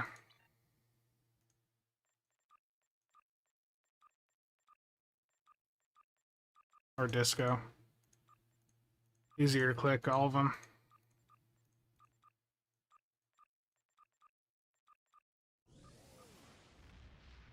Here we go. Look at all that inventory space now. And craft all the batteries.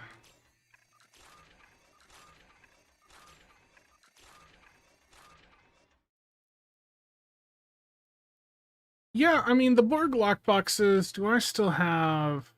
Yeah, hold on. The Borg lockboxes are actually quite profitable. Um, so the Borg DOF packs have a 7.2% drop rate from them. So, like, if you're looking to, go in and pick up those DOF packs to sell or to opening that lockbox is the best way. Does increasing frame rate and graphics improve performance? Not really. I mean, Waldo, how's it going? Yes, it is pretty late. Um, for me, I just locked the frame rate for Stow at 60. I'm on a 240 hertz monitor, and I could run this, quite a bit higher at 4K, but I just don't really see a point because I'm only getting really above 60 FPS when I'm just sitting in a social map by the exchange, stuff like that. In actual combat, I'm gonna tank down to the 20s, the 30s, the 40s. Like you just are not going to maintain a high frame rate in actual combat because the effects just will tank your FPS.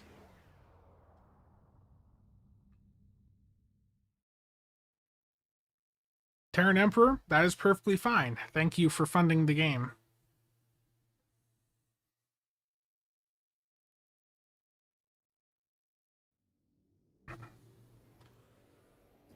Thank you for helping and keep everything else going.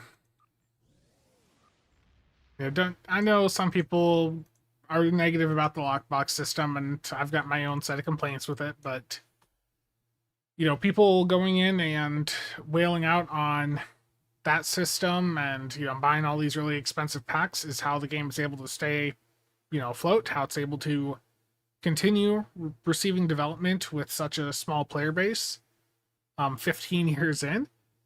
Like, those systems are like a necessary evil. There'd be no point to that, Dan. Like, that's not going to help like my combat performance. That'd only be that would only be like the visuals of it.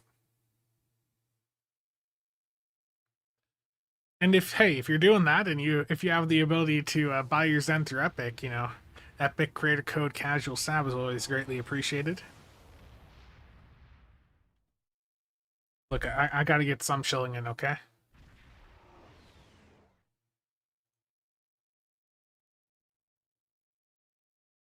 All at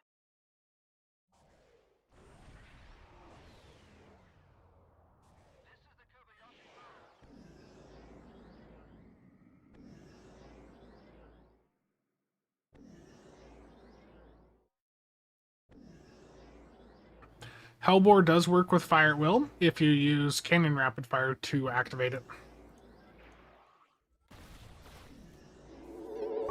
Dan, thank you for the bits. Greatly appreciate it. You will lower your shields and prepare to be boarded. Ship is under attack.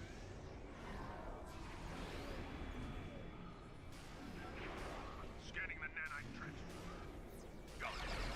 Additional data available.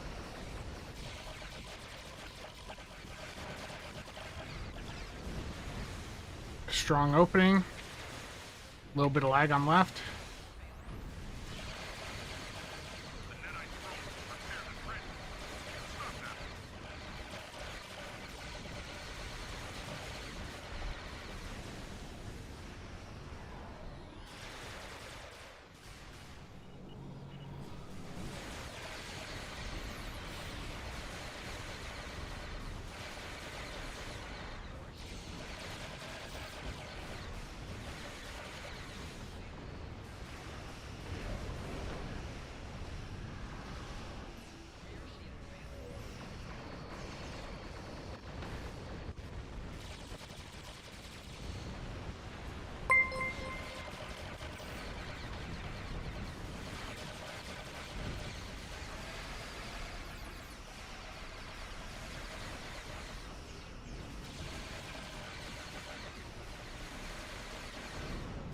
Whew. New non-tack record right there. There we go. Dan, thank you for the $1 there as well. I appreciate it. However, There we go. New non-tack record. Previous was 2.79. This was 2.905. That's on a Federation Science Captain. Prototype phaser hexacannons, 237k. The dual ultimate plasma cannons with CSV, the 568k. The lithium, like everything did well. Thank you, thank you. Everything did well. Let's get that uploaded.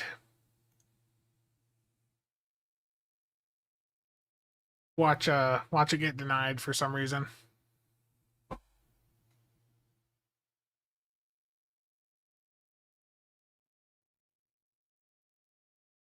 Okay, I gotta manually approve that. Let me open the admin panel back up.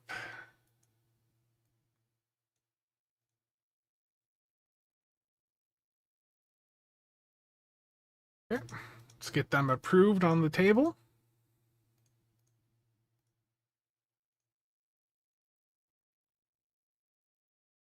I'd rather spend the money than wait for the event campaign or saving for 2 months for one ship, but I do like hoarding the lockbox traits and other stuff as well, yeah.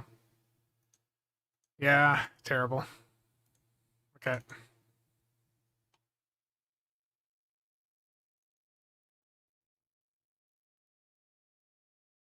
So that is...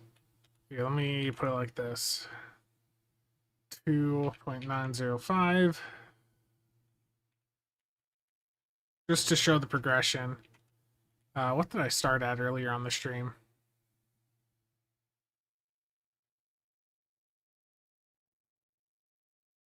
I gotta find my YouTube window, hold on.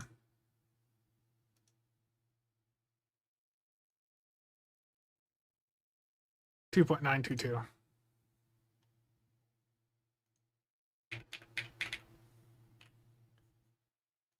There we go. There's the progression so far. Yeah. The nice thing with STO is that if you're willing to be patient or put the time in, you can get stuff, you know, just by playing the game. Just grinding for stuff in the game. But alternatively, you know, if you want to just go in and spend and get it right away, it's there for you. And that's like, I don't understand with how the game is overall monetized. Like, why aren't they doing that with the Endeavor system? Like, the Endeavor system would be an enormous dilithium sink. And if they're worried about people, you know, speed rushing to the end, I mean, they could just add in more Endeavors. Like, it's a repeatable dilithium sink that they can go in and add new things to. This was plasma. This was plasma with complex plasma fires that I just used. It is still the meta.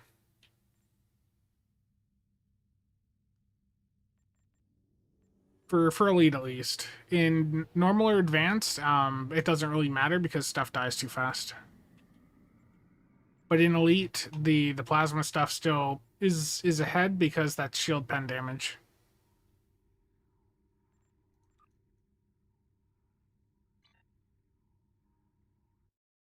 The only character I have not set a record on tonight is Casual.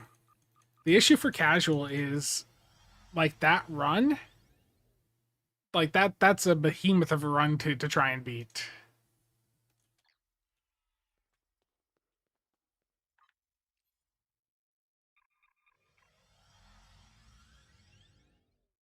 Like that 3.1 was me bashing my head up against a wall for a little bit.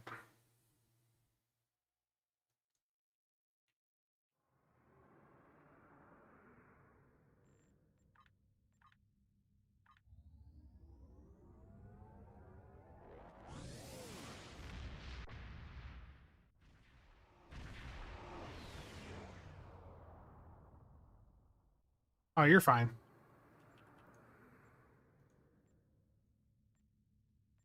You know, to anyone that has any questions, like, never be afraid to ask. Doesn't have to be related to what I'm doing right this moment, but, you know, I'll give you the best response I can.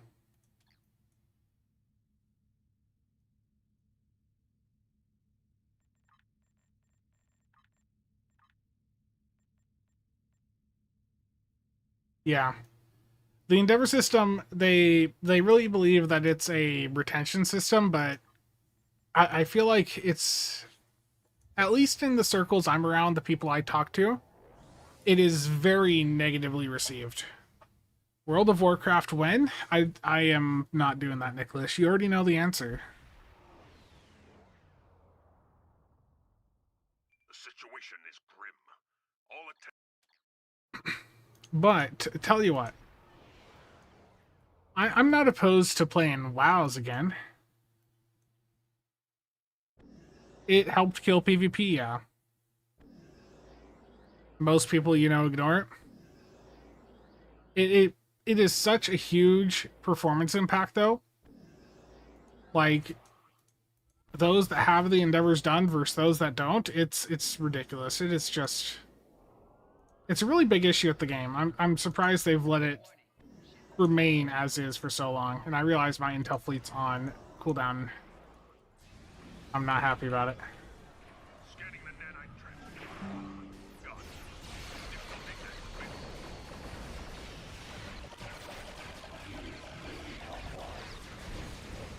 next. Good opening. Left side lag.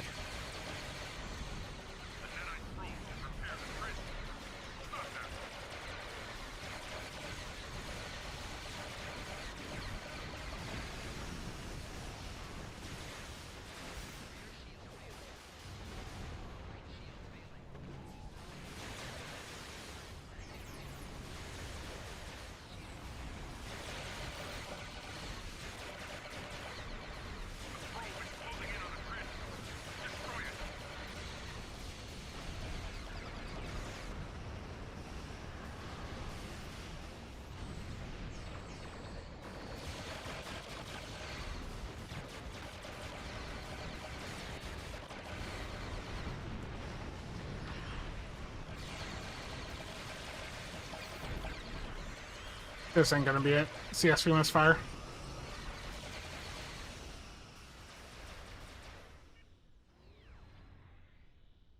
CSV misfire on the gateway. You can get a CSV misfire at any point. Yeah. They really need to have like a catch-up system, and I know that they mentioned you know, potentially having like a way to turn off endeavors for PvP. I think that was something that got brought up in a conversation. Don't know if that'll ever happen, but it's needed. Did I make a mistake rolling an engineer today? No, you're fine, Pratchett. You do whatever you like. I mean, tactical is best. Science is second best for space. Engineers exist, but engineers are really good on ground. Engineers are really, really amazing for ground. Someone's gonna get a clip of that before my brief pause there. What am I using the odd thought console? I'm using the odd thought console at start cube and final cube. And then I'm using Crenum Chronophage on left and gate.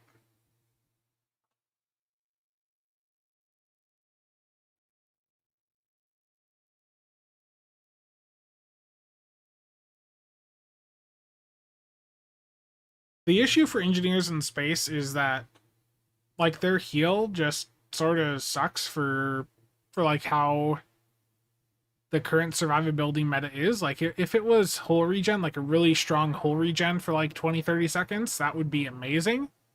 Like if it was, you know, like, you know, having the hull regen from DPRM, the 500% up for that long, that would be crazy good. But as is, it's just a like a one-time heal for like 80 something K, and it's just like, okay. Anything else that left or just chrono?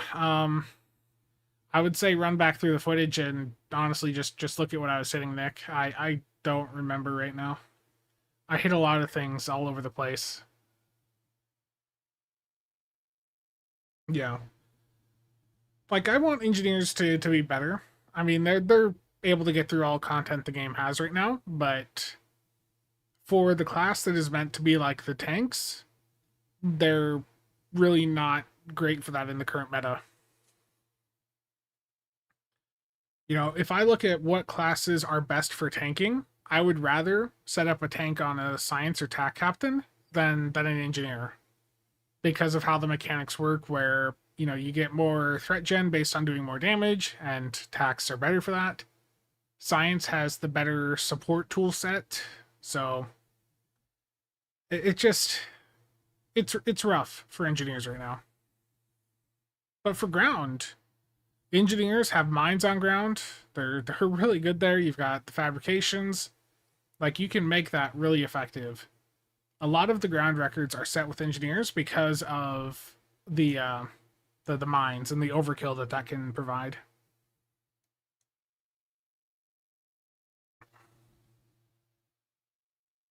Yeah, Inge is the. I mean, tac and Psi can do really good on ground as well, but yeah, engineers and the mines, that is really good for ground.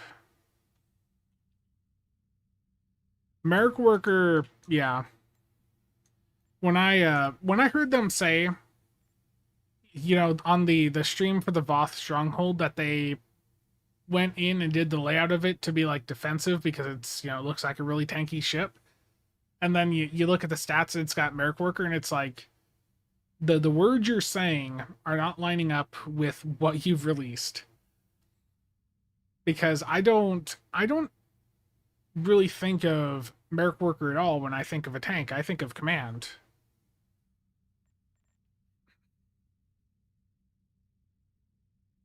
So for new players, that's your best option, yeah.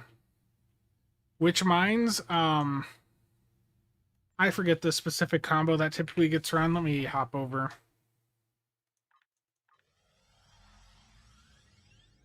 There's definitely some parts of like the modern state of like the meta that certainly they're a little bit behind on.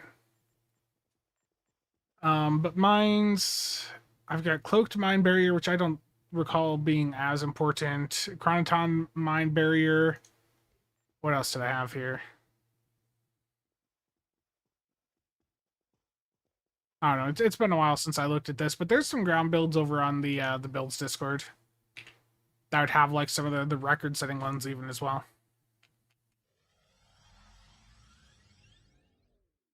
The big thing though is there's a lot more engagement happening with Deca. I feel like they're now getting the communication they need to know that, hey, we need to update our knowledge about some things. Like the cooldown reduction stuff with the Trafalgar console, they're now, you know, following the feedback they've received, they're now very well aware of the current state of like the bridge officer cooldown reductions. So, like, you know, it's frustrating to some extent, but you know, the thing is now with the communication channels that we have, like, communication right now to the devs is better than it's been in a very long time. Like, that there's a lot of them engaging over on their Discord, you know, that they're seeing feedback. It's much better than it was in the past. So I am confident about the future. It's just, you know, things take time. Isn't it past your bedtime? It is only 1:30 in the morning.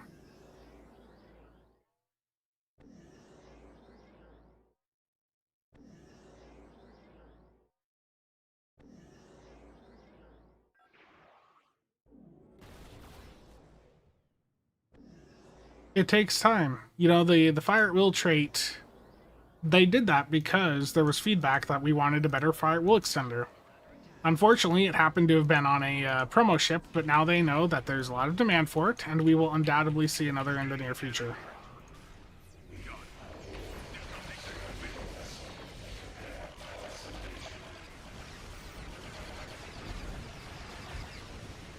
Start was okay.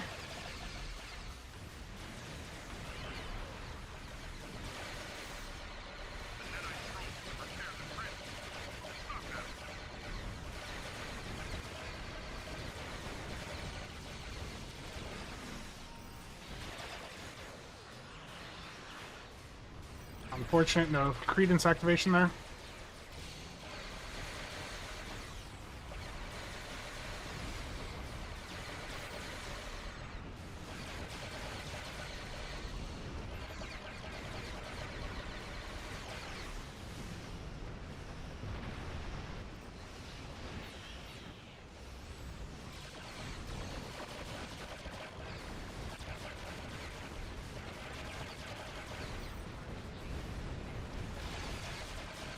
This busted run. No go, numbers too low.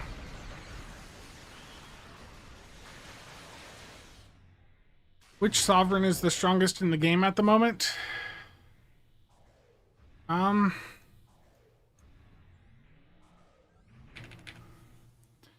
Legendary Sovereign, I mean, it can work. The Lamar, I guess, you can make that work as well. I mean, that's just generally the issue is, right? The Sovereigns, like, none of them are really that great. Yeah. Okay, I got it on time. And let's look at the Sovereign lineup. So, here's this. Compare. Legendary Sovereign, and Lamar.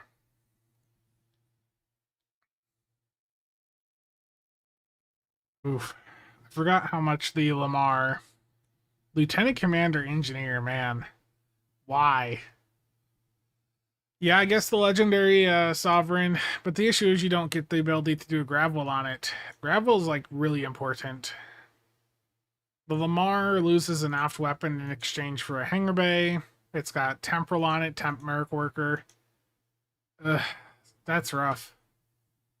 Can I say they both sort of suck? I mean, you can still get through any content in the game with them, but, like, I don't like either of them.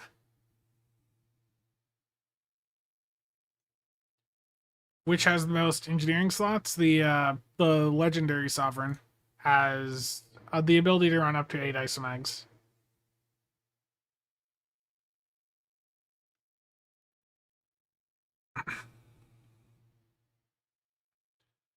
No, the legendary the legendary's only perk is the T6 mastery, which means you get all the previous traits from this ship, and then you get the special trait off this ship, which will be unlocked account wide once you level it up on one character.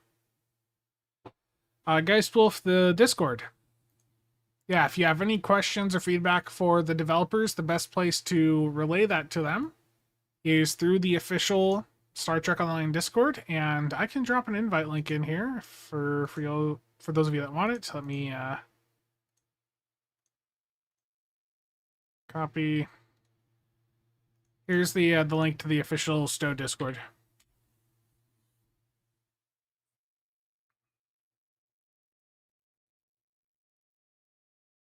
So the Legendary Sovereign is part of the 10th anniversary bundle. The Lamar is a promo ship. Yeah, be polite to the developers. Don't be a dick. If you want to go in and provide feedback, questions, raise awareness to issues, do it politely.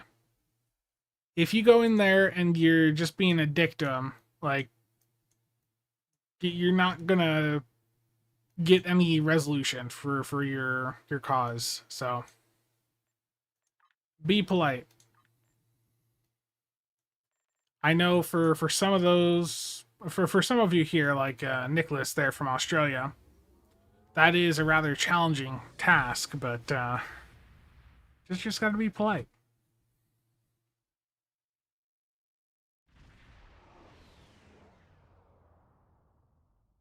I don't know if Nick is actually still listening. I just wanted to throw his name out there. Yeah, no problem.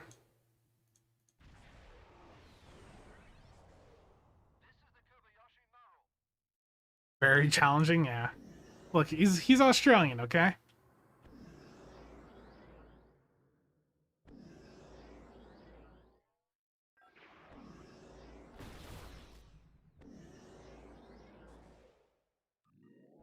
We will add your What I need here is a run where I'm just blitzing through this. Ship is under attack.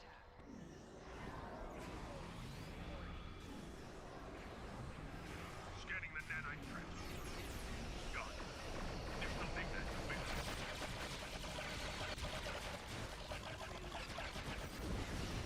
That was a better start.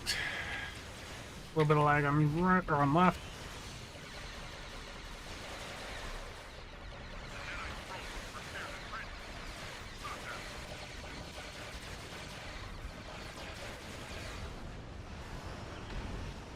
Me across, not the strongest left.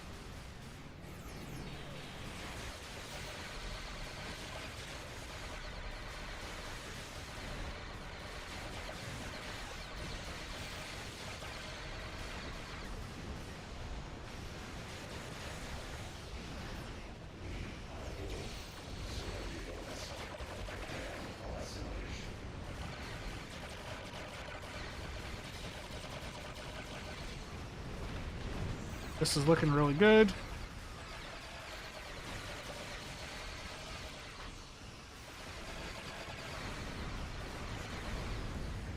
It was good, but not good enough. Number to beat was 3135. That was 3069. Sensors confirm that the transwarp conduit has been destroyed. However, our scans of the starbase To see this, I feel like I would an away team. just manually be hitting it. I've never actually tried to put those on spam bar. Let me see what happens when I put them on spam bar.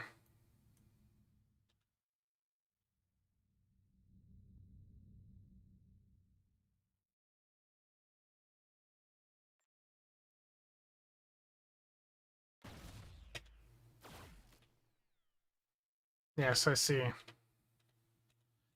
doesn't want to. It gets to a point where it doesn't activate.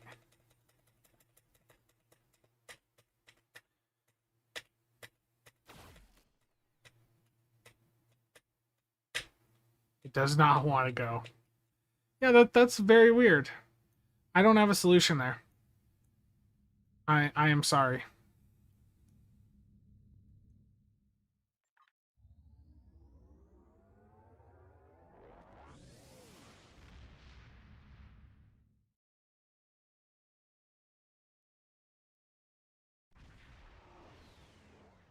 Janky coding, yeah. All safe. Good evening to you as well. Or morning, or wherever you are on the planet. It's 1:34 in the morning. It's time for more solos. We're 2 hours into the solo ISE run fest. There's been 2 runs over 3 mil, 2 records set. I mean, it's going good. I'd like to have my engineer ready to go, but I still need a few ships for that. Just a few hours behind me. Enshrouded's just too good. Yeah, I'm in Iowa.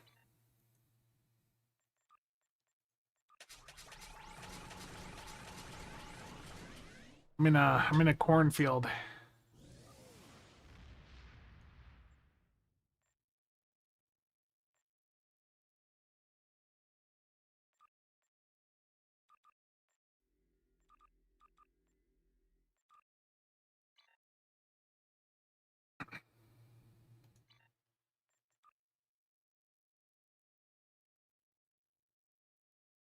Yeah, the Terran Eagle is the best ship for torp builds. What purpose do the timers even serve anymore? Reporter in chief, I really I don't know. They serve to add a barrier for how often I can play the content I actually want to play. Geistwolf, thanks for stopping by. You heard the street traffic today? Yes. I've still got the windows open. It's a bit colder outside. It's 50 degrees. And conveniently, with these computers running, I mean, it's still 70 in here. Why am I using those specific dilithium batteries? The auxiliary is to buff up the amount of aux power available for fleet power. The weapons is so that if I get a weapons system offline, right around the time that I'd be hitting it, hopefully that would clear it. It's the corn getting in the traffic jam. Terrible.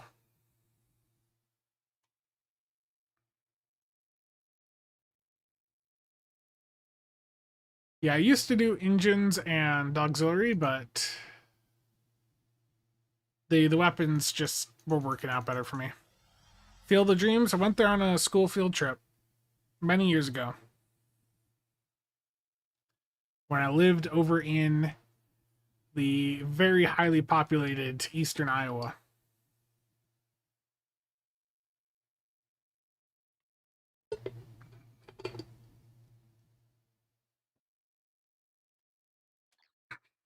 Yeah, in general, I just feel like the timers just degrade the experience of playing the game.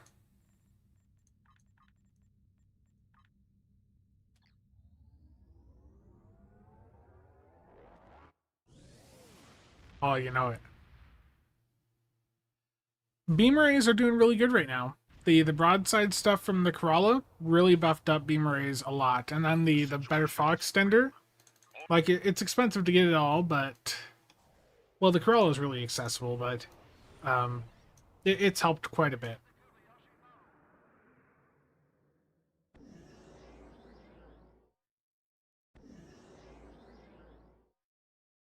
Nicholas, how are the runs going, man? You having any success?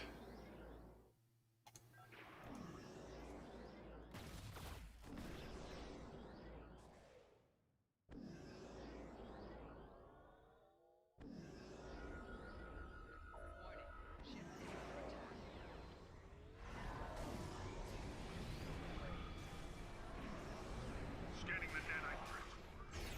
Got it. Additional data available.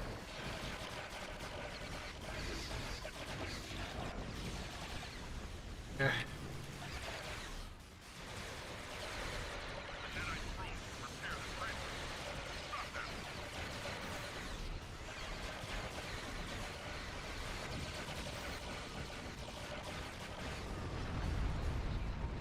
That's a good left.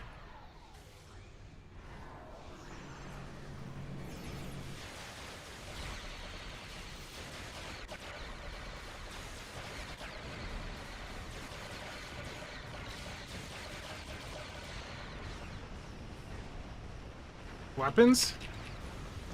Weapons just decide to stop firing?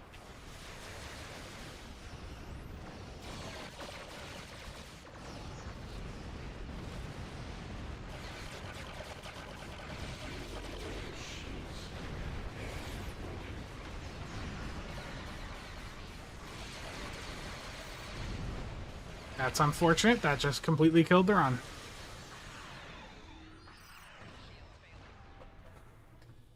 Just the weapons just stopped. I mean, the gateway part was because of Credence console, but the right side just died.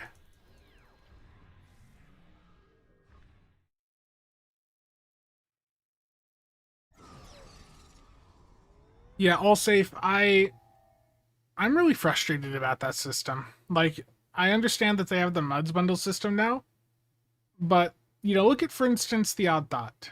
That is a ship that, for some people, they may have spent $300 to get for a single character. There needs to be a way right now where you can go in and take that ship that you won and some way to pay to make it an account-wide unlock.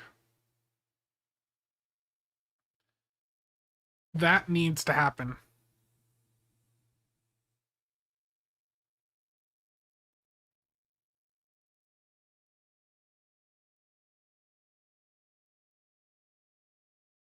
Best was 2.7 mil off right, then he effed it up when you got to the middle.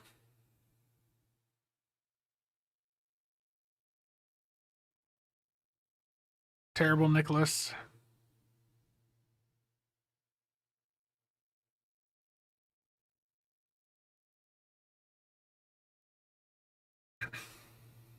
Yeah, all safe. Hopefully, we get that sooner rather than later.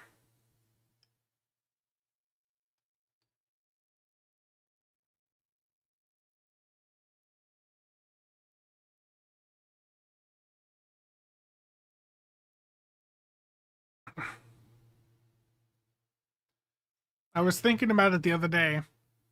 Like, if it was 2 or 3 epic tokens to go in and make a ship an account-wide unlock, that would... I think I could live with that. That'd be an enormous dilithium sink. Like, just 2 or 3 epic tokens, and you can make your promo or lockbox ship an account-wide unlock. Like, on average, an epic token is, what, 60, 70 bucks worth of dilithium? It'd be expensive. You know, some of us get very lucky and don't have epic tokens anywhere near that cost, but I'd be down for that. Like, the odd thought, you know, let me get that account wide. I don't want to wait 3 to 4 years for this ship to be added to a Muds bundle, you know, before I can get it account wide.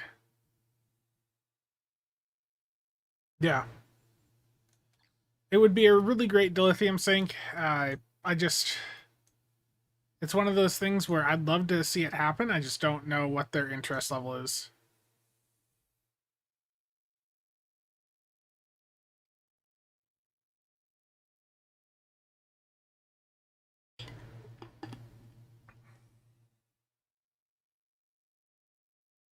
Yeah, I get a lot of the epic tokens as well. The game just trolls me with them because I have nothing to use them on.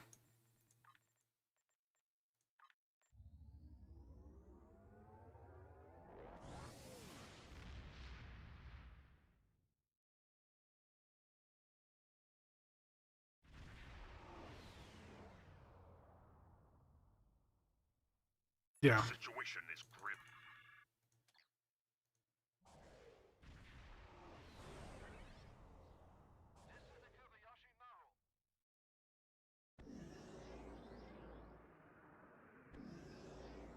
Indeed, Waldo.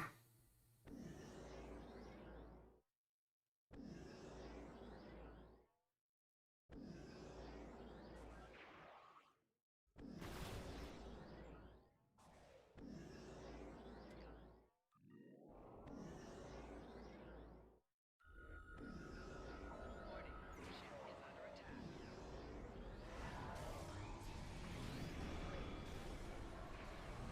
Scanning the nanite transformer. Gun. Had to happen at some point. Available. Is futile. CSV misfire.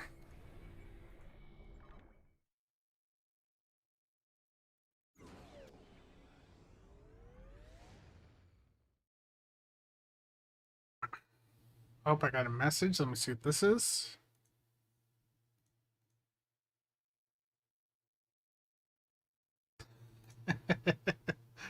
Oh, poor Nicholas.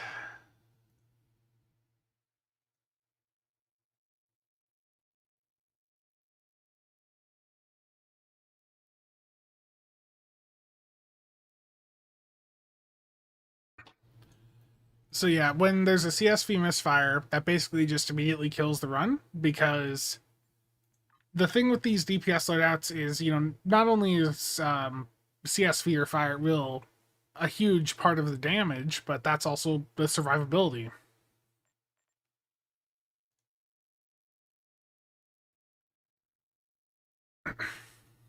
Nick, you are getting what you deserve. There you go. Does that make you feel better?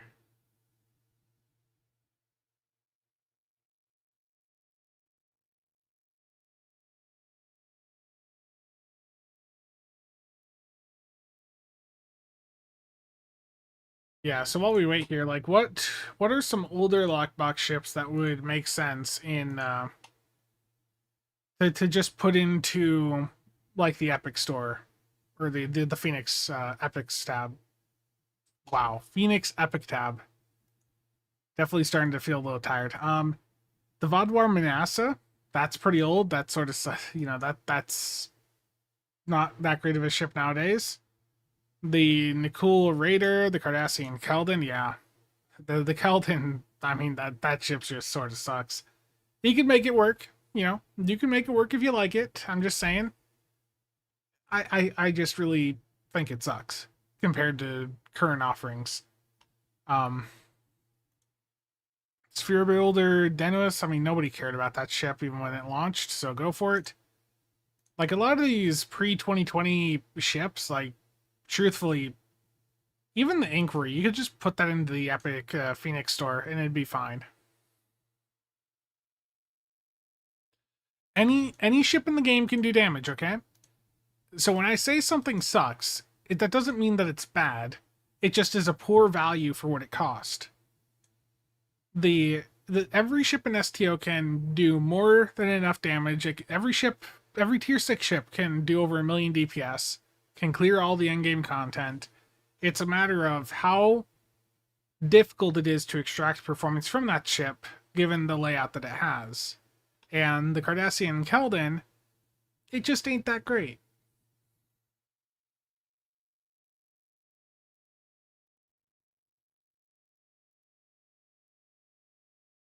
Yeah.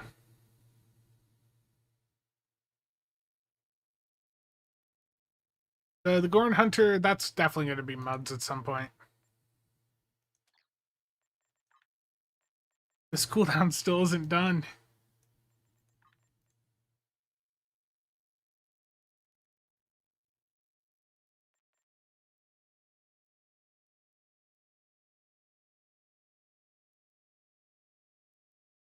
McStud, how's it going, man? Where's the gift version?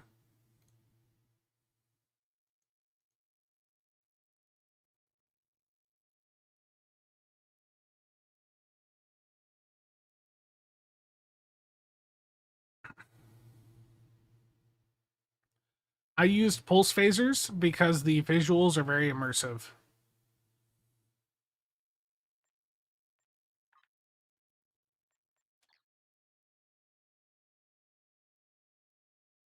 Yeah, I don't think they could do T7. They would do T6X3 before T7.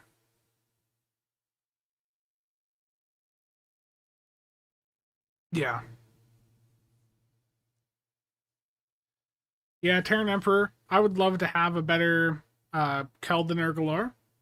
That was a ship I really enjoyed flying back in the day.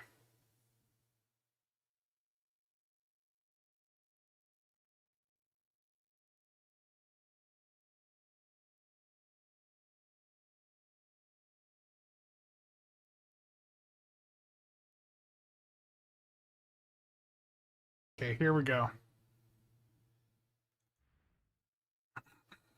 Yeah, I don't think the game could survive Tier 7. The situation is grim. All attempts It would just piss people off too much. we've never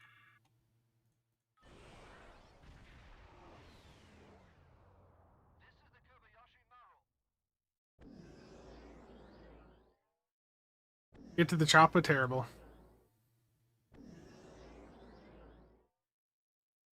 Yeah.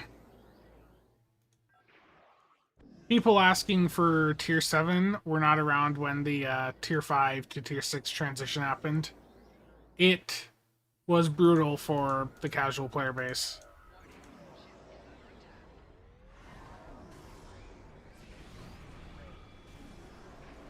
scanning the nanite. Another CSV misfire.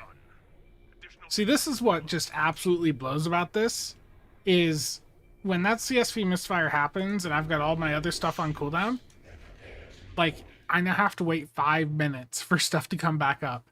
Like, it's just so stupid. Like, this isn't enjoyable.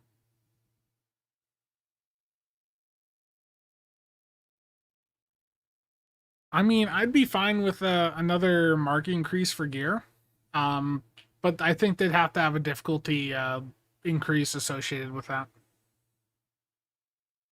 Bug hole, yes.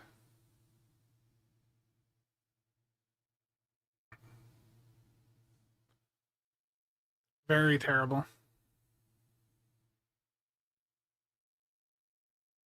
Yeah, I mean, Malad, thank you for the follow.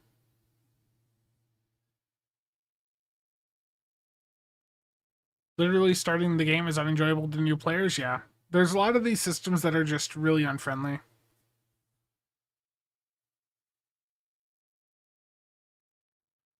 If you go into another TFO now, won't your cooldowns be reset? Nope.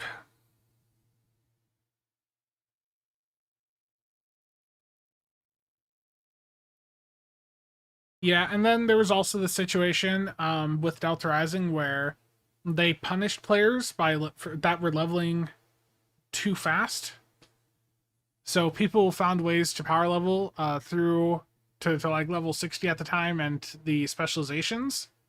And Cryptic management didn't like that, so they started to pull specialization points and levels from people that they felt leveled too fast. Between that and the tier 5 to tier 6 shenanigans that went on, so many players quit. Delta Rising is basically Delta Rising brought in a lot of systems that are the foundation of things that we really enjoy in modern Stowe. But the way that they executed it, the management decisions, the only way to describe some of the decisions made is it was incompetent. Like pulling the levels, the specialization points, because some players leveled up too fast. I forget what the number is. Was it some players leveled up like 15 times too fast or 7 times faster than the average player? It was some random number. And it's like, yeah, the higher performance players in the player base do a lot more damage than the average player. They're going to level up faster because they can take out enemies faster. And it was a really bad situation.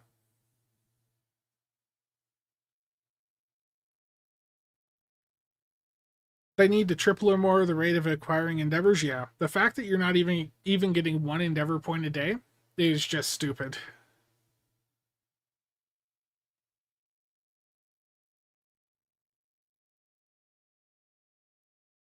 Yeah, Delta Rising was. I think I've seen people like the new game experience. I think I've seen people, give that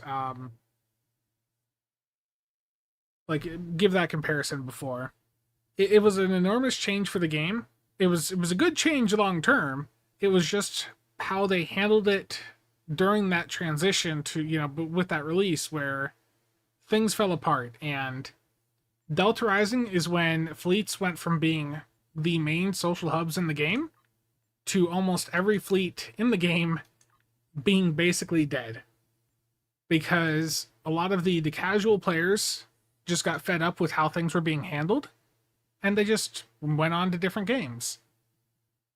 And you had all the dedicated players left in management roles in their fleets, and what you ended up with is fleets that used to have dozens of people on at a time, where after Delta Rising, that there'd be just a handful on, and it just everything became a slog for a lot of fleets.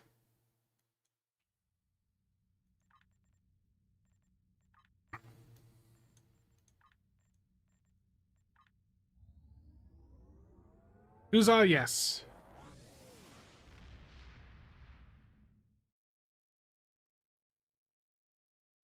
There was also the big difficulty jump with Delta Rising.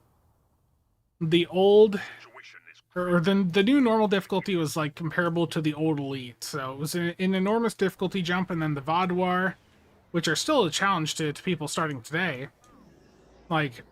It was just a really difficult situation for people.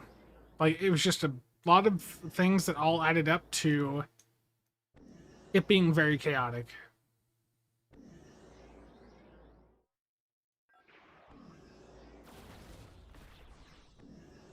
Yeah. I know a lot of people that are like that.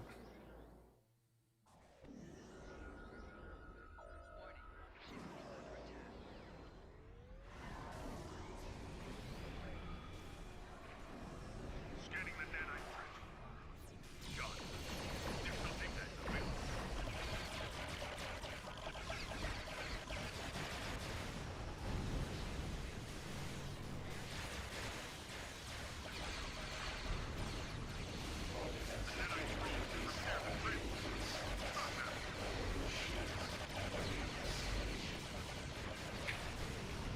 Really good left. I just screwed myself doing that. Probe is closing in on the threat. Destroy it.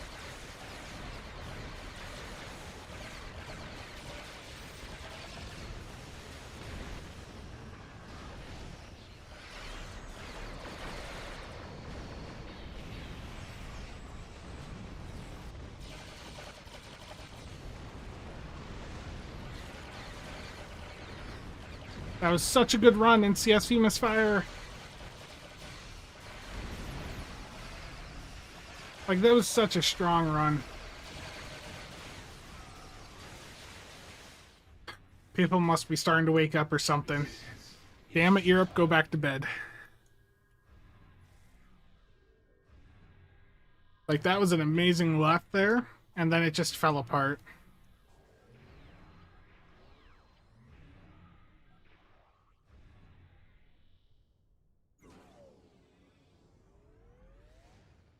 Yeah, so I'm curious, like, what would you guys find to be an acceptable amount to spend for Endeavor? You know, if you were able to spend dilithium or Zen, ideally dilithium, to pick up an Endeavor perk point, how much would you spend per point? You know, the system has 1,250 in total. You'd spend 8K, 1,500. So we're talking dilithium ore right now.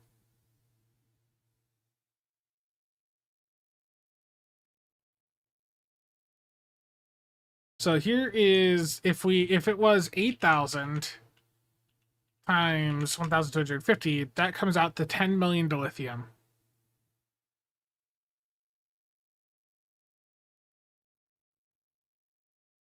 Divide that by 500.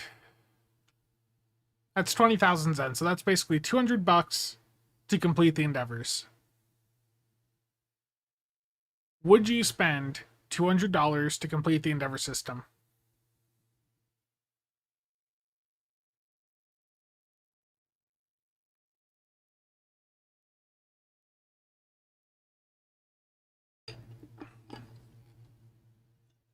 I think that's, as a player, yeah, it defeats the purpose of it being a forever system. Yeah. That's too low?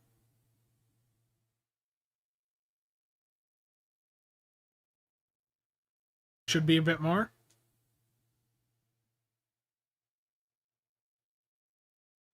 They're meant to be a forever system. But there has to be some way where people can accelerate their progression.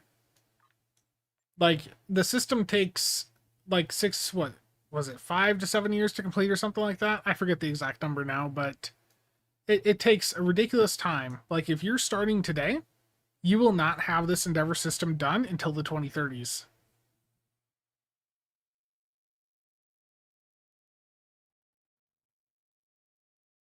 I think rather than a buyout, increasing it so you can earn one endeavor perk point per day, increasing the XP that you can get, you know, add in perhaps a an endeavor experience bonus pool that costs lithium. That would, you know, be a way to accelerate progression while still keeping it as a retention system. Endeavor weeks, I know we've talked about that before. That'd be great.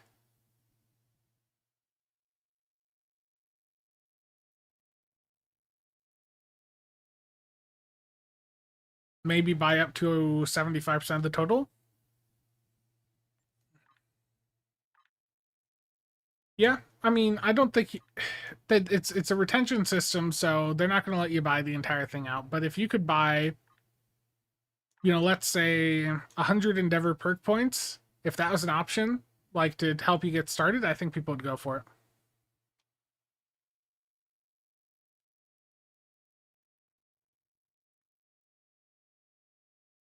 Yeah, 2 years to top it out, I feel is much better. 7 years or whatever it is right now is just, it's ridiculous.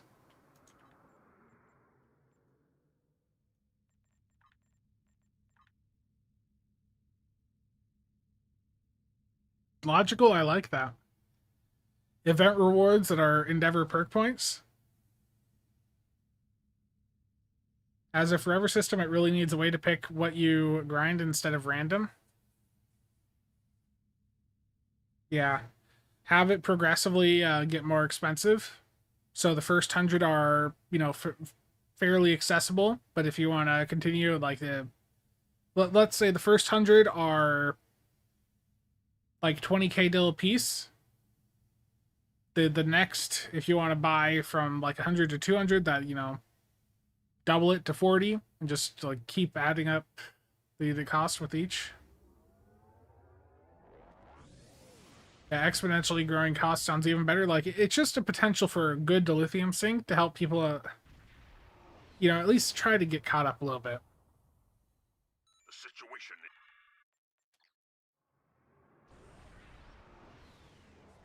This is something that if I was to do a video on it, I would be much more awake when thinking about it.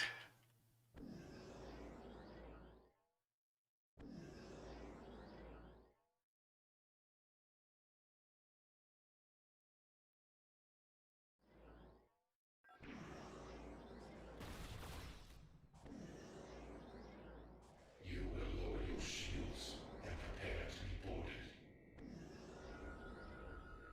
Warning. Shields under attack.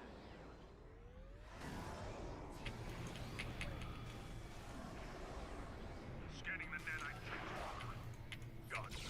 Additional data available. Really good opening.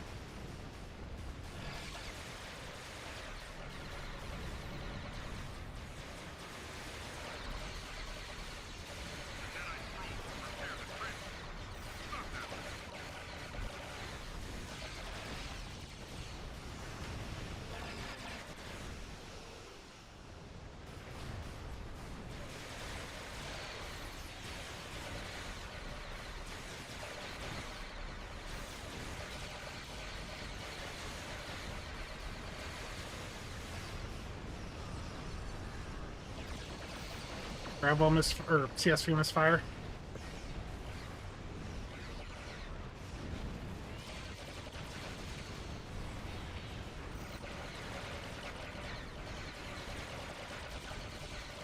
From this time forward, your culture will adapt to today's powers.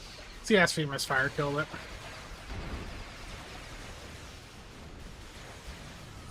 Core shields failing. Yeah, Shields failing. Right shield it's hull looking forward to the great vid. No pressure. Yeah. It is difficult. Like I've done the story mission or, you know, parts of it on a brand new account basically, and like it's very much a different power level to what we have on our more developed accounts, because the Endeavor system, it's just such a huge set of stats gains. Like going in and starting off with, you know, 12.5% crit chance, plus 50 severity, all the resistance, the damage buffs, like that's enormous.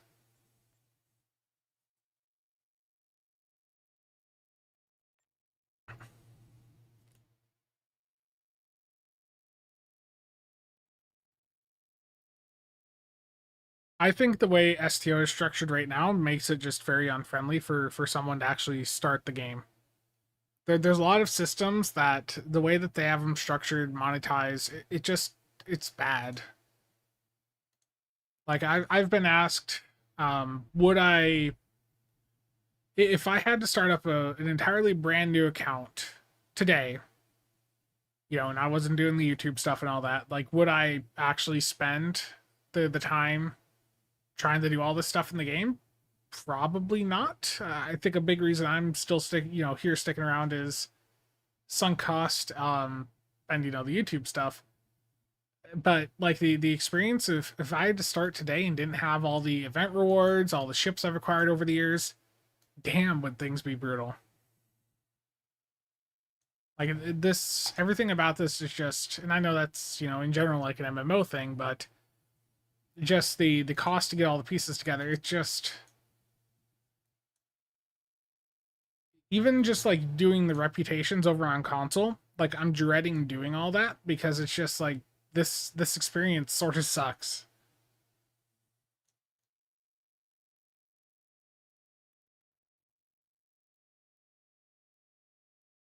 Yeah.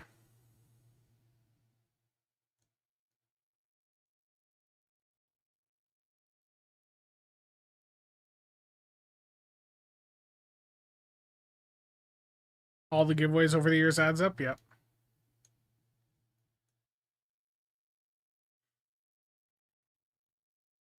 Yeah. The community is a big part of it. The community is not as big as it once was, but there's still a really good community around.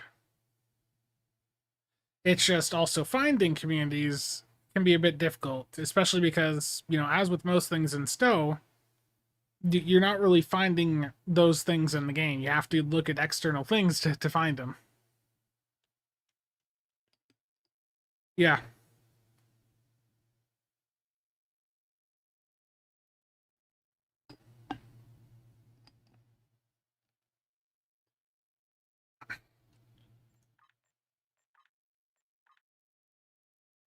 Hmm.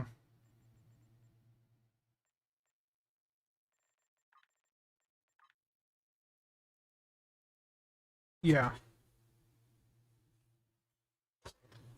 Yeah, Pratchett, I've had people like that too, where they've expressed interest, and it's just like you explain the requirements, especially time wise, to get some of this stuff done, and it's rough. It turns people off. Fark, thank you for the resub. I greatly appreciate it.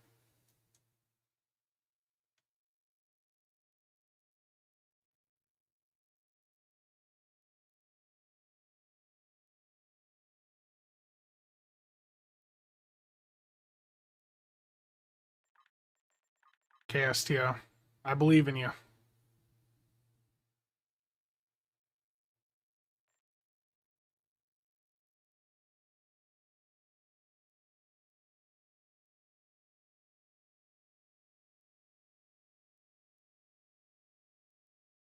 Whenever this loads.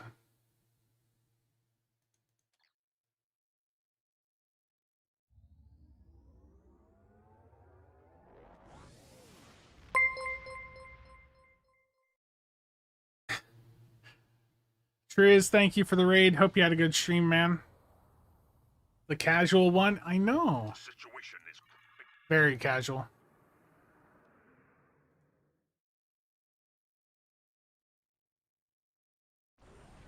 This is some peak casual gameplay right here.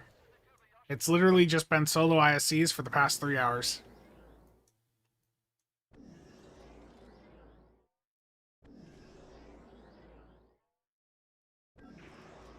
People are seeing the experience of trying to chase solo records. Become one with the Borg. Warning.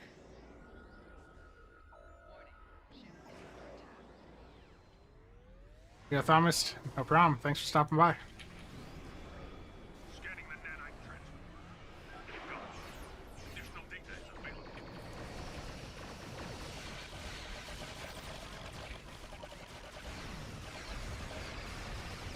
That start sucked.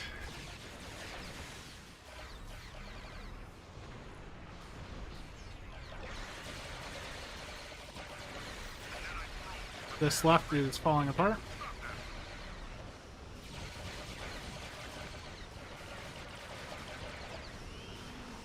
Yeah, it sucked.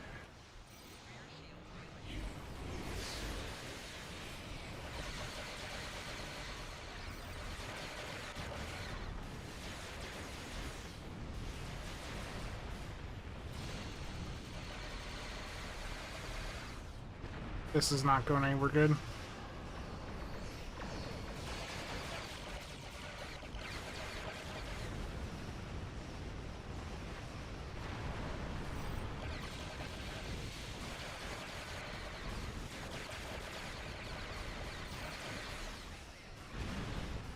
Yeah, start again, rinse, repeat. Yeah, that's STO.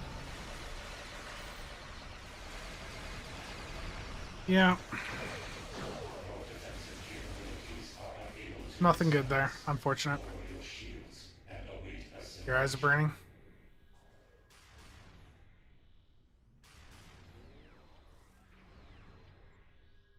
I need to step away for just a moment. I will be back in a moment.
Okay.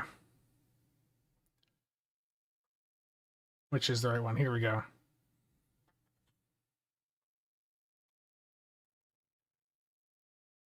Indeed, logical.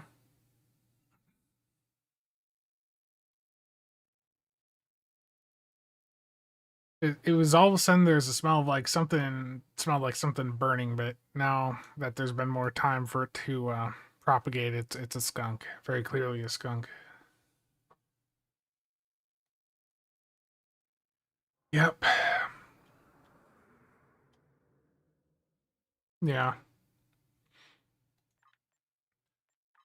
Once you have access to the nice tools, not having them makes it very difficult.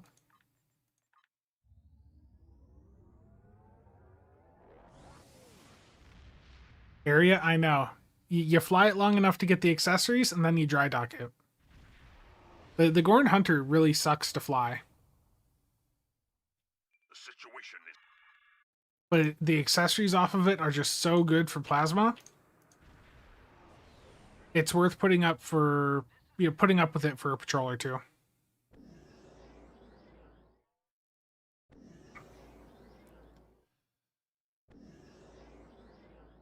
Yeah, bio break and making sure that I wasn't spawning something burning.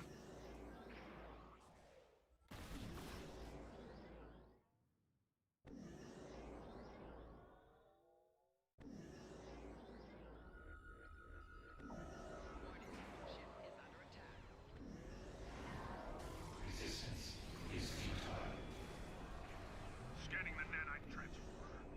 Well, Additional data. gotta love it.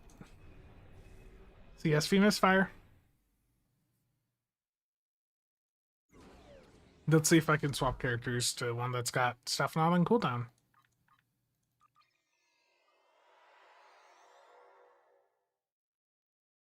I think something like that, Deporter, would be better done as like a video sent in.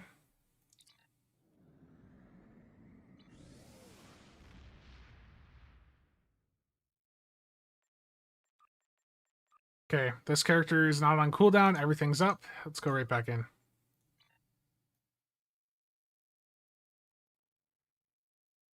Yeah, the DPS from it is worth the effort.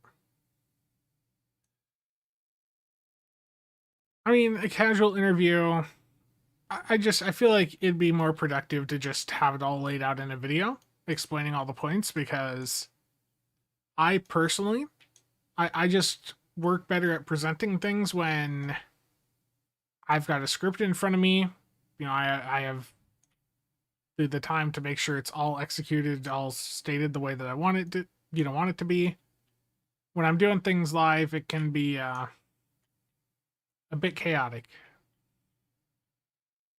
You know, I can handle a live stream. I've had them on before, but I think for raising awareness to issues, it's just easier to get something that's really well put together out there that I can then refer them to. The situation is grim.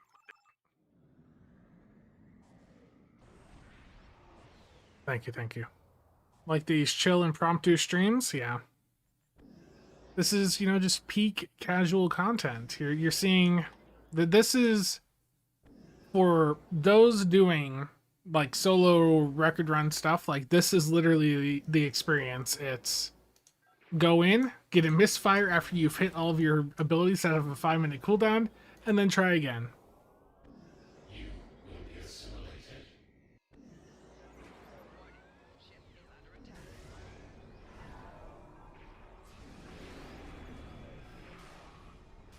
Scanning the nanite transformer.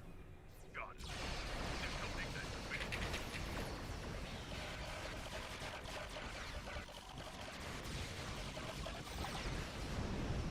Weak start. Flag on left. The nanite probe will repair the transformer. Stop now.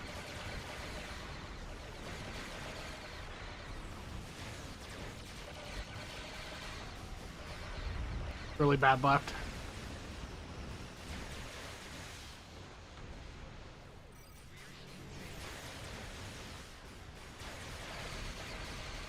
This run's already a failure. The numbers are just coming in too low.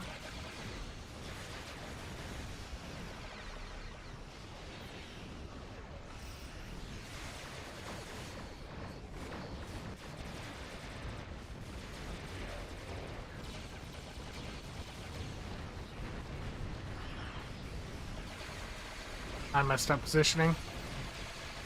Yeah, let's get out of here.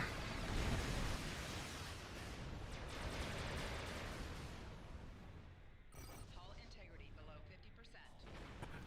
50%. Not using keybinds helps with the misfires. That's because you're not activating as many of your abilities. Unfortunately, with how the with the amount of stuff I have to activate and the things I need to have happen in a run like this, I need keybinds.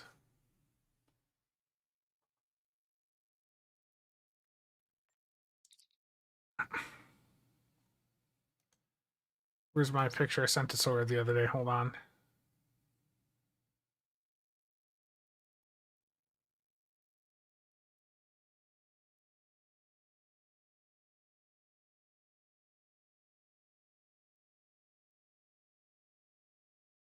So this right here, this is my keybinds. Let me.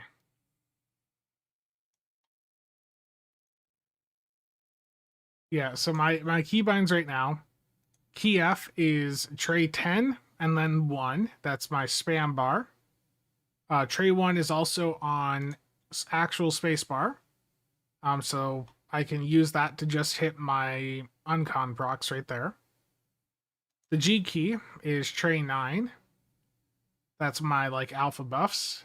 V and C are the same. They will target the gateway and then they'll execute tray 8. So that's QSM, Gravwell, Agony, all the other stuff. C is the same.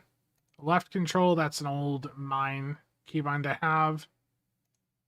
Let me find here. Mouse button 5. This is my Vovin keybind. So it's clear target and then execute slot 1 on tray 7. Mouse button 4. This is the back button for me on my mouse. That is my fleet power keybind. So that would do battery, override subsystem safeties, then fleet power.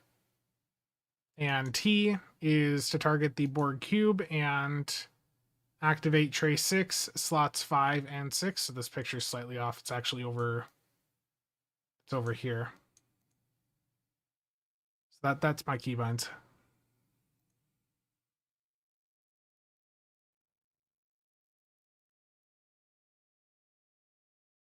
They're special.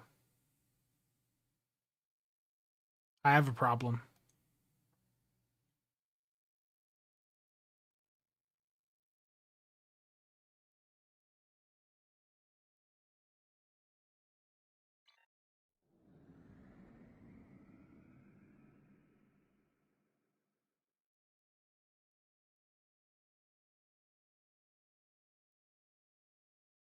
BMT, that's rough, yeah. The way they went about it sucks.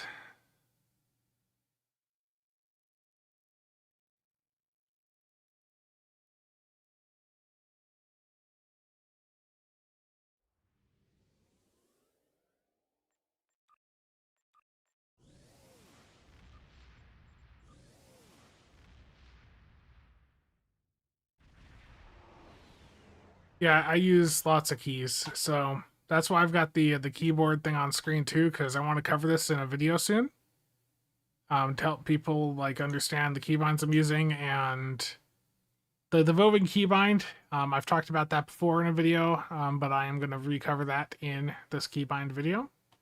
So that is mouse button 5 for me, clear target, and then activate that ability. You want all the twerps the same? Terrible.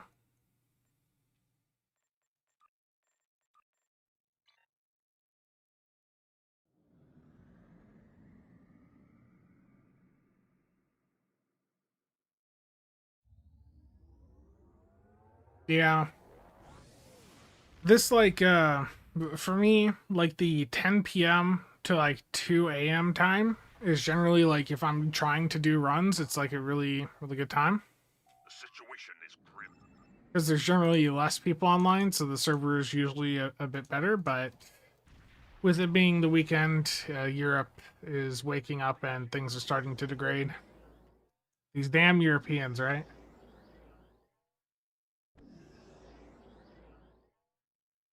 Dispenser of a secret macro of macros, terrible.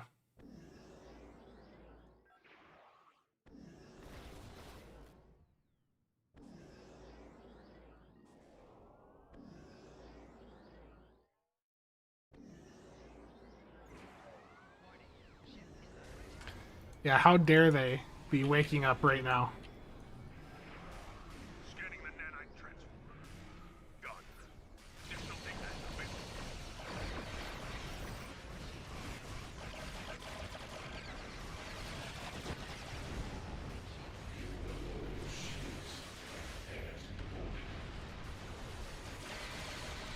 The nanite probe is prepared and ready. Stop that.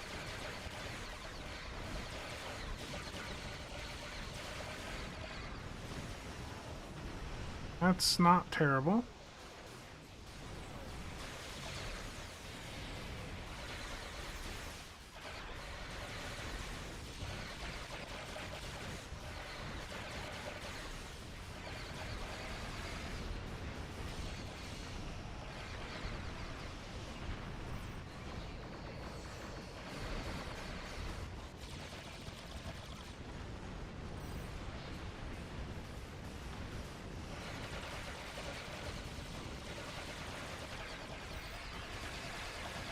Gateway fell apart.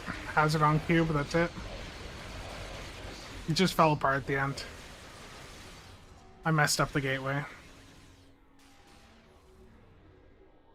Server was terrible this time yesterday. Manic rubber banding and server not responding in ESC. Oof.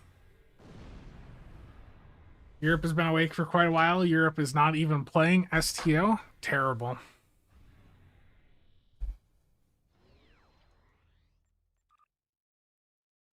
Well, look, it's been 3 hours. I've gotten a couple of records here, but I'm gonna do like one or two more, and then that's gonna be it because it's getting late. I'll go back to SOB because I feel like that character. Actually, no, Casual might be back ready to go.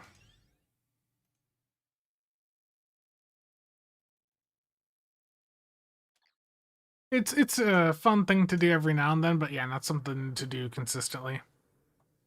It's official. Europe is awake and playing STO. Oh no. What TNG season of the Galaxy class should I recreate? The very final episode. All good things.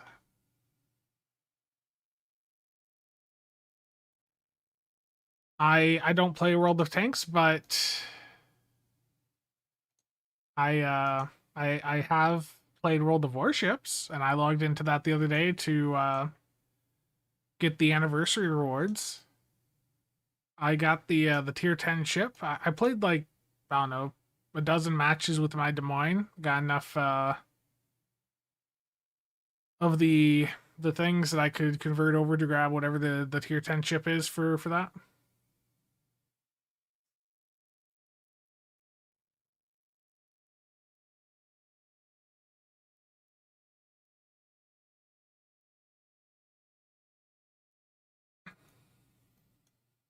Terrible, Nicholas.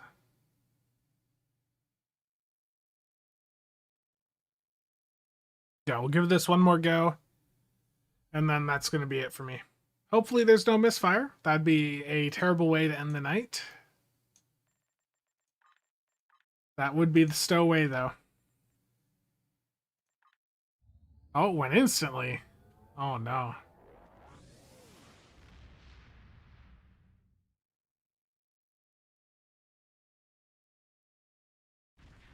Your money's on misfire? Oof. The situation is there. That's brutal.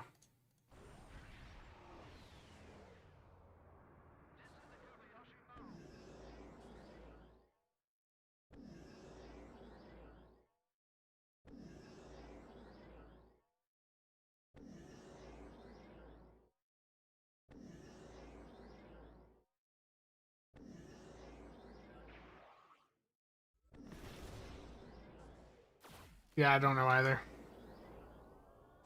Like when I do theme builds, it's like, okay, I'm putting phasers on it with the torpedo. There, it's themed.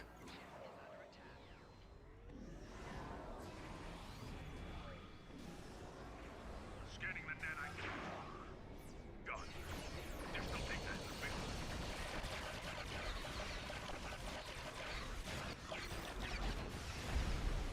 Acceptable. The nanite probes to repair the trench. Stop that.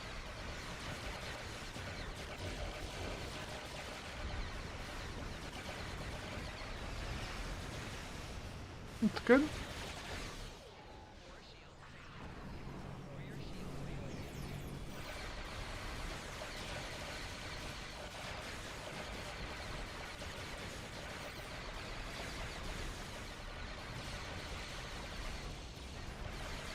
Probe is closing in on a trench. Destroy it.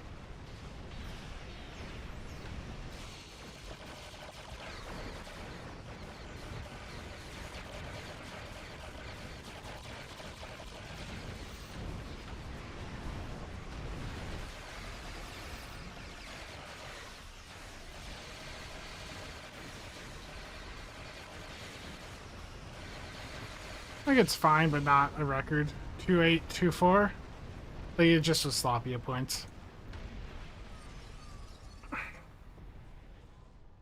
Okay. Sensors So I mean, still, conduit has been. the 2 records. However, I got my second TAC character above 3 million. And I got my Federation Science up to 2.9 million. So, I mean, realistically, my Fed Sci is not that far behind my like super maxed out TAC captains. So, I mean, just goes to show that any career can do quite well right now. But that's going to be it for this stream. With thank you to everyone for tuning in. I am definitely starting to fade out here. I don't know who's on Twitch, but I'm crashing really hard, so I am going to end things here, and I will see you guys around.